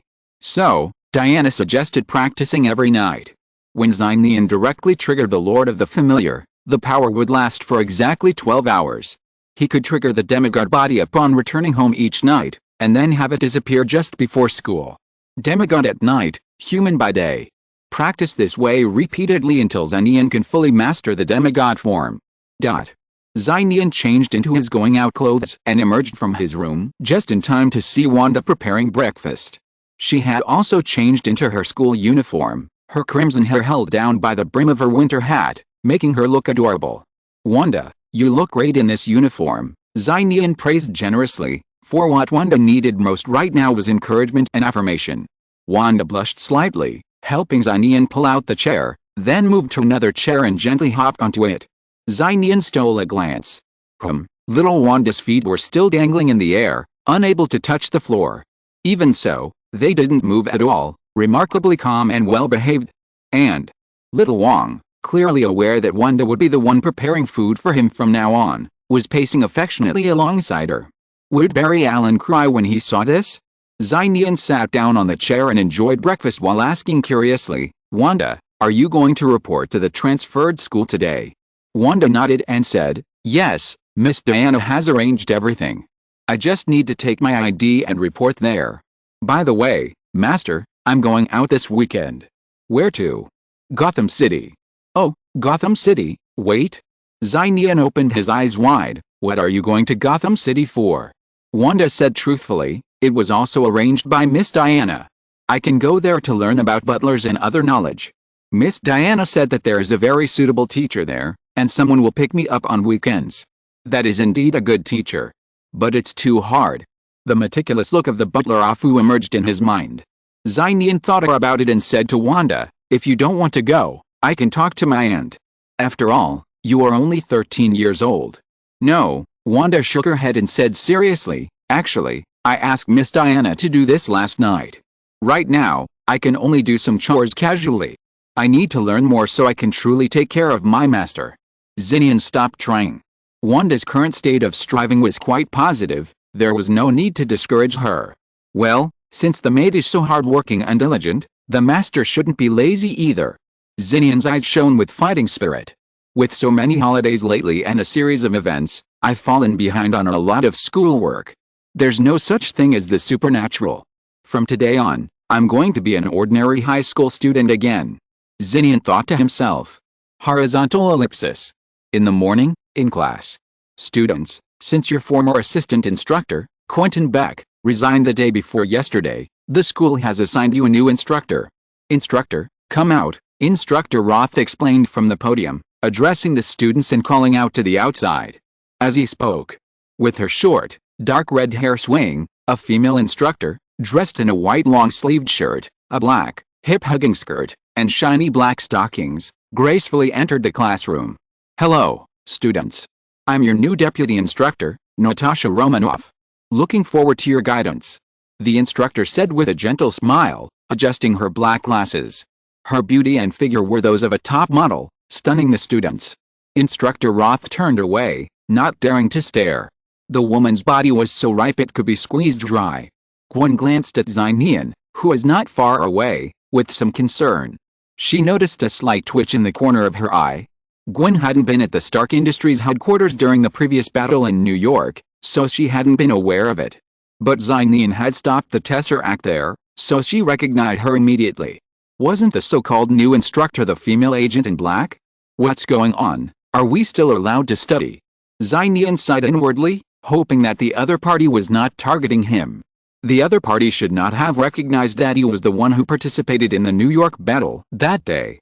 In addition to the new instructor, the school has also got a new dean of studies. Instructor Roth seemed to have seen something, and hurried to the classroom door, and asked respectfully towards the corridor, "Dean of Studies, do you want to go in and say a few words?" "No need." A cold and calm female voice sounded outside, and then a tall figure walked through the classroom corridor. The curly-haired woman was wearing a leopard print coat with a tight sweater underneath, which still outlined her curvy curves. Even though she passed by in a flash, she still attracted the attention of many students in the class. Nian watched the figure disappear. When the Dean of Studies passed by the corridor, did he seem to glance at him sideways? Chapter 73 The Passive Ability of the Lord of the Families. The first period was chemistry. Nian and his classmates gathered in the school's private laboratory. Dr. Kurt Connors, the instructor, demonstrated an experiment at the podium. Nian calmly joined his classmates in experimenting with their instruments. At the laboratory window, the coolly charming new instructor, Natasha, leaned against the window, her figure swathed in her uniform, curving gracefully. She observed the students while jotting down notes. Sunlight bathed the room, a gentle breeze tinged Natasha's dark red hair with an intoxicating brilliance. Immediately, several students dropped their glassware, which clattered onto the table. Nian showed no sign of abnormality, acting as if he were the other male students. He occasionally pretended to glance at her busty breasts and long, black-stockinged legs, then quickly averted his gaze and continued with his experiment. Before he could figure out why Natasha, a female agent who had fought with the Avengers, had suddenly arrived at his school disguised as a new instructor, it was best to treat her as a genuine new instructor. Natasha leaned against the window, her beautiful eyes scanning the students in the lab. Occasionally, her gaze fell on a dark-haired boy in the back corner. Before assuming her current identity, she had repeatedly examined his photo. It was Nian Prince. His profile revealed him to be quiet, composed, and reluctant to interact with strangers, yet he also loved to study, respected his teachers, loved his friends, and was a law-abiding student. Perhaps due to his Asian ancestry, despite his handsome appearance, he wasn't particularly popular at school. The attention he received was due to his childhood sweetheart, Gwen Stacy. Incidentally, Gwen Stacy's father was a well-regarded and influential local police officer. Meanwhile, Nian's guardian was Wonder Woman, Diana Prince, a member of the recently formed Justice League and a suspected godlike being. Given Wonder Woman's recent frequent use of her superhero identity, it's likely her children were unaware of her. This was likely a major reason why Commissioner Nick Fury sent her down to investigate. Was Nian Prince, raised by the gods, really just an ordinary human high school student? Natasha appeared to be observing and recording the entire class, but in reality, she only had eyes for the dark-haired young man, Nian Prince. She began to analyze and judge him, drawing on her years as a top spy. Her first impression of Nian was favor. After all, Nian had a handsome appearance, wore stylish clothes, and was clean and radiant, exuding a sunny aura. Wait. Natasha froze, feeling a sense of discomfiture. Was she the kind of person who judged others by appearances? From a very young age, she had received espionage, weapons, and military training in the Red Room, enduring inhuman physical and mental torture and training, taking lethal drugs that pushed human limits, and killing countless enemies and even allies in countless ways. She eventually became the current top female agent, the demonic Black Widow. A woman's beauty and body have long been the most advantageous and terrifying weapon to achieve her goals. Forget judging people by appearances. Even if Natasha had read through their intelligence files, and even if their every advantage matched her own, she wouldn't have been attracted to them at first sight. But now, the moment she saw Nian, a subtle attraction surfaced in Natasha's heart. If she hadn't been the Black Widow, if the director hadn't specifically instructed her to observe, she wouldn't have noticed this unusual phenomenon. Let's assume Nian Prince is my target. Not just observing, my purpose for coming to school this time is to assassinate him. Natasha closed her eyes briefly, mentally hypnotizing herself. When she opened them again, they were as calm as a still pool of water, a highly disguised expression she always displayed during assassination operations. Black Widow Natasha looked at Nian again, at the back of the laboratory. Then, in the next moment, the ice and dead water in her eyes shattered, and a barely concealed flicker of pity flashed in her eyes. Unable to muster the murderous intent, Natasha was stunned. She was not what you would call a righteous and kind person.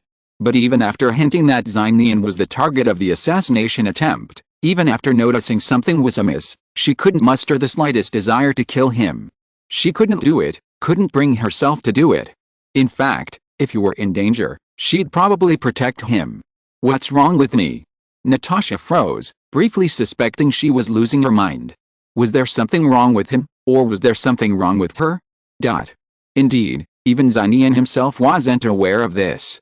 Besides the active ability to acquire abilities through contact and exchange with the opposite sex, the Dependence Master also possesses a hidden passive ability, the ability to create a basic level of favorability in strangers of the opposite sex who possess transcendental abilities. This level of favorability isn't overt, not enough to instantly captivate the opponent, but until Nian commits an act that resents them, at this basic level, they absolutely cannot become his enemy. School, Dean's office. Throwing her leopard print coat over her office chair, the new dean sat down with her legs crossed. Her tight brown sweater clearly outlined her muscular features, reminiscent of a leopard. A sudden, delighted expression crossed the beautiful, alluring face of Barbara, the leopard girl, and she instinctively licked her sensual, crimson lips. Diana, I didn't expect you to have such a treasure hidden away. You've raised it well, and you didn't even share it with your best friend. Barbara's eyes flashed a fiery green light, as if she had spotted her prey. Her crimson tongue, glistening with water, licked the back of her slender hand with a ferocious lick. I really want to see what expression you'll make after I've completely devoured him. After class, students filed out of the laboratory. The professors left, the students left, and the new instructor, Natasha, was summoned by Instructor Roth. Nian was almost the last student to leave the lab. He slowly gathered up his glassware and watched Natasha leave, her rounded hips swung by her uniform skirt. HMPH, Gwen noticed, a little upset. She was about to leave the lab, books in hand, but Nian pulled her back the next moment. What for? Gwen protested slightly, pouting disapprovingly. In a few years, I'll be able to grow up like that. No time to explain. Nian dragged Gwen back to the now empty lab. He glanced up at the camera mounted on the corner of the podium and finally pulled Gwen under the lab table. Chapter 74 Extraordinary Everywhere. Pop, several books scattered and fell under the table, and the seemingly deserted laboratory fell silent again. The small cube beneath the podium was cramped and dimly lit. Nian and Gwen sat almost face to face, so close that their warm breath fanned each other's cheeks and they could faintly hear each other's racing heartbeats. Nian, what are you doing? The blonde girl blinked in confusion, her sapphire eyes gleaming with a clear light. I'd like to borrow your abilities, Nian said seriously. Although he didn't know why Agent Natasha had come, it was best to take precautions and acquire Gwen's childhood sweetheart super spider abilities, so he could handle any emergency. Borrow abilities. The blonde girl, Gwen, was stunned for a moment, then quickly understood what Nian meant. Her fair cheeks and ears flushed crimson, and steam practically billowed from her head. In the school, or here? Gwen bit her rosy pink lower lip and glanced out at the laboratory, her exposed skin flushing slightly. If you don't want to, forget it. Nian didn't force it. After all, for Gwen, the class monitor, being under the podium was a bit too exciting. Who said I don't want to? Gwen uttered the words with all her might, her voice so tiny, as soft as a mosquito's, one might wonder if she hadn't been bitten by a giant spider. Nian hadn't thought much of it at first, but now, seeing Gwen so shy, his heart began to pound, his body temperature rising along with the closeness of their bodies. Then I'll begin. Nian, gazing at the petite girl's face close to him, suddenly felt his lips dry. Gwen nervously closed her eyes, her long eyelashes trembling slightly, her chin tilted upward at a perfect angle, her rosy lips slightly parted. Nian took a breath, gently placed his hand on the girl's shoulder, and lowered his head. Just as they were about to touch, at that moment, thump! A sudden sound of footsteps echoed from the corridor. Someone passed through the doorway and entered the laboratory, beneath the podium table. Nian and Gwen froze, frozen in place, their breathing subconsciously slowing. They'd thought their classmates would be fine and leave immediately, but the footsteps kept approaching, heading towards the podium where they sat. I almost forgot something again. The man muttered to himself, a hint of frustration. He reached the lab podium and began clearing the glassware and other items from the table. It was Dr. Kurt Connors. Nian and Gwen didn't dare breathe, staring out at the doctor's polished shoes just beyond the table. The consequences would be disastrous if they were discovered. Fortunately, Dr. Kurt didn't take long to clear. In less than half a minute, he had everything on the table, and he hadn't noticed Nian and Gwen hiding under it. But just as Dr. Kurt was about to leave with his belongings, there was a clang. A glass cup fell from the desk to the ground. The cup didn't shatter, but continued rolling inwards, tumbling under the podium. Dr. Kurt sighed and immediately bent down to pick it up. Nian and Gwen's pupils narrowed slightly. But the next moment, something strange happened. Before Dr. Kurt could even bend down, his body suddenly trembled violently. His hands suddenly rested on the desk, and a suppressed growl, unhuman, erupted from the depths of his throat. Damn it, at this very moment. His once gentle voice became hoarse, and Dr. Kurt covered his mouth tightly to prevent himself from actually roaring. His gentle face was filled with pain. The desk he supported with his hands creaked, and his shirt and trousers were torn apart by the muscles that had expanded 2 or 3 times their original size. Under the desk, Nian and Gwen watched in disbelief. From Dr. Kurt's forcibly tore leather shoes, 2 hideous, broad, green-scaled paws, resembling the shape of a terrifying lizard, emerged. At the same time, a thick, scaly green tail emanated from behind Dr. Kurt's white lab coat, whipping the air back and forth with furious force, sending a whirring sound through the lab. The floorboards crumbled, the blackboards cracked, and deep scratches streaked the desk. Dr. Kurt, seated at his desk, revealed his true monstrous form.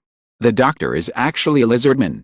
That thought was just forming in Nian's mind, accompanied by a sweet scent and an undeniably soft, gentle touch from his lips. Nian's eyes widened, and the girl's delicate face met his gaze. Without giving it much thought, Nian opened his mouth, taking the initiative, and forcefully demanding the medium. Buzz, 2 highly synced spider senses, tentatively touching, then entwining, even attempting a complete fusion. The account and password were entered correctly. The extraordinary spider version of Nian is back online. Ta. Completely unaware of what was happening under the table, Dr. Kurt, transformed into a giant lizard, stumbled out of the laboratory door. The moment Dr. Kurt left, the entire table on the podium flew apart. Gwen, your clothes are in my backpack. Nian said quickly as he stood up. Okay. I'll go change now, and you figure out how to get everyone in the school evacuated. Oh, and I have something in my locker for you, so remember to get it first. Gwen quickly said this, and without waiting for Nian's response, she swiftly rushed out of the laboratory. Nian followed Gwen out of the laboratory and rushed to the office building opposite the teaching building alone. Arriving at the main entrance of the office building, Nian happened to meet Instructor Roth, who was walking out of the office building. Instructor Roth saw him and immediately waved, saying, Nian, I was just looking for you. Looking for me?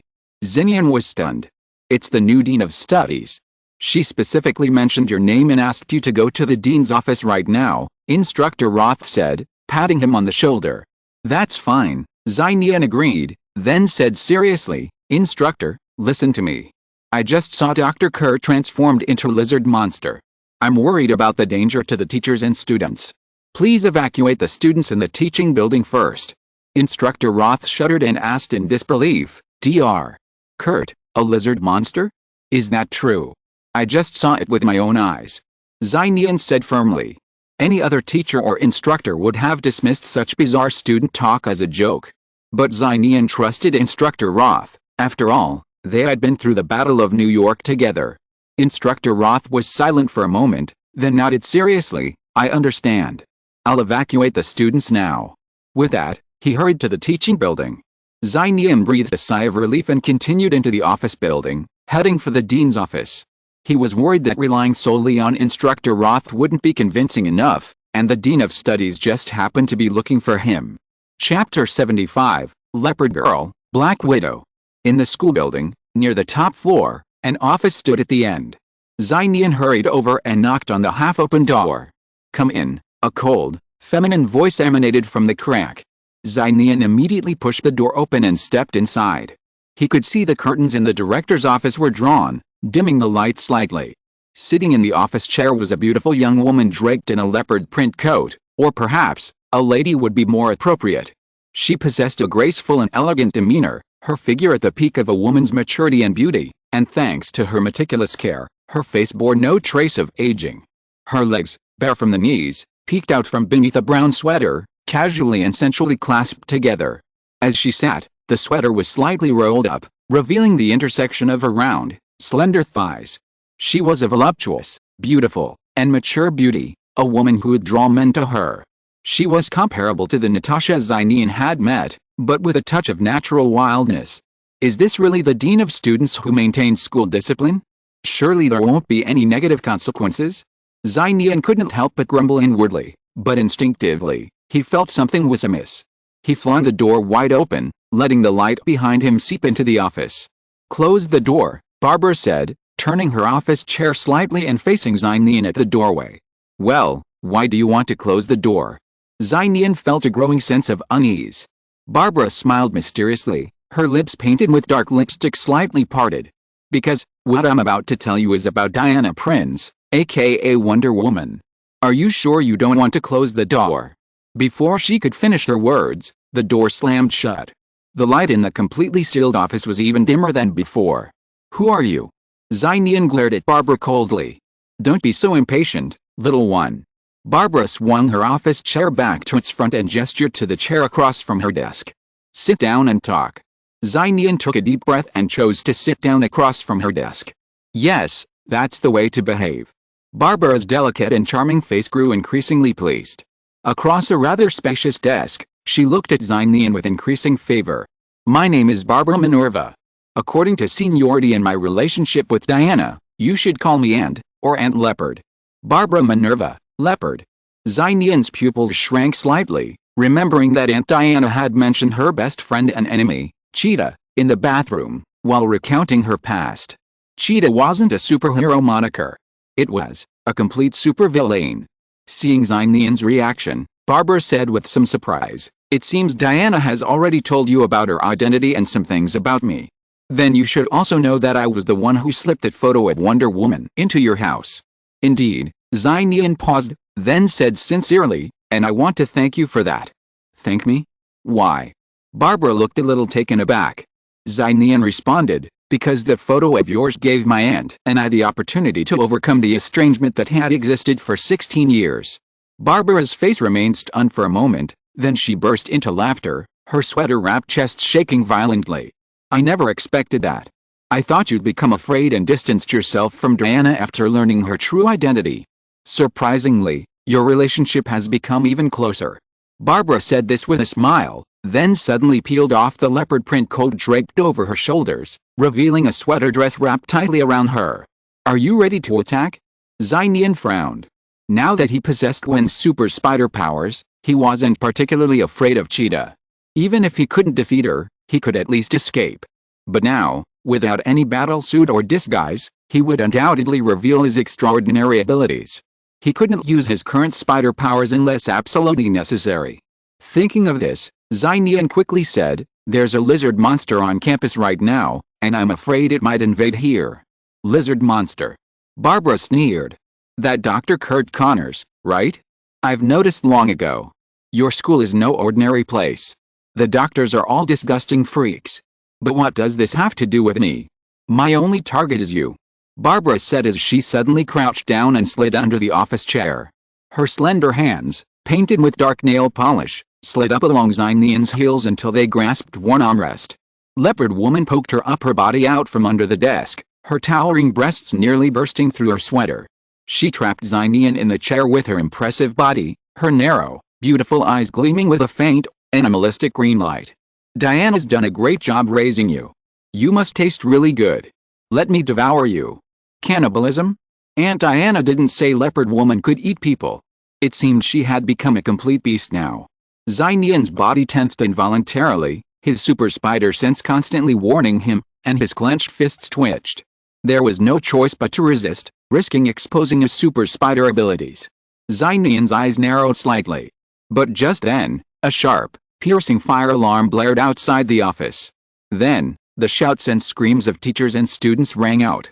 Amidst them, a terrifying, beast-like growl emanated from the opposite teaching building. Clearly, something serious had happened. Nian was about to raise his foot to kick the Leopard Woman in front of him, but she was one step ahead of him. She extended her bright red tongue, glistening with water, and suddenly licked Nian's slightly sweaty face. Realizing what was about to happen, Nian's eyes widened in shock. At the same moment, with a bang, the curtain window of the office suddenly shattered, sending countless shards of glass cascading into the room. A slender, black figure burst through the window and kicked a leopard woman in front of Nian out. Nian's office chair slid back, creating some distance so he could see the intruder clearly. It was the new instructor, Natasha Romanoff. Her short, dark red hair was still as alluring and sexy as ever, but now she was dressed in a black leather agent uniform, appearing somewhat colder and more distant. Black Widow, Cheetah sneered, having slammed herself against the wall. She stood up calmly, her high heels falling to the ground. Like a wild animal, she stood on her bare toes, glaring coldly at the intruder. "He's my target." Black Widow glanced at Nian, then quickly set her gaze on Cheetah, pulling a custom-made black pistol from her waistband. "No one can steal my prey." Cheetah chuckled. Nian's eyes twitched wildly as he watched the two beautiful young women facing off in front of him. Being both target and prey, did he seem to be being underestimated? Wait, why does this look a bit like powerful females in the animal kingdom vying for dominance? Exclamation mark. End of this chapter. Thank you so much for reading until the end. Don't forget to give it a like. Looking for more exclusive content and immediate access? Subscribe to our Patreon. Remember, every like, subscription or donation encourages us to continue. Thank you all. See you in the next video.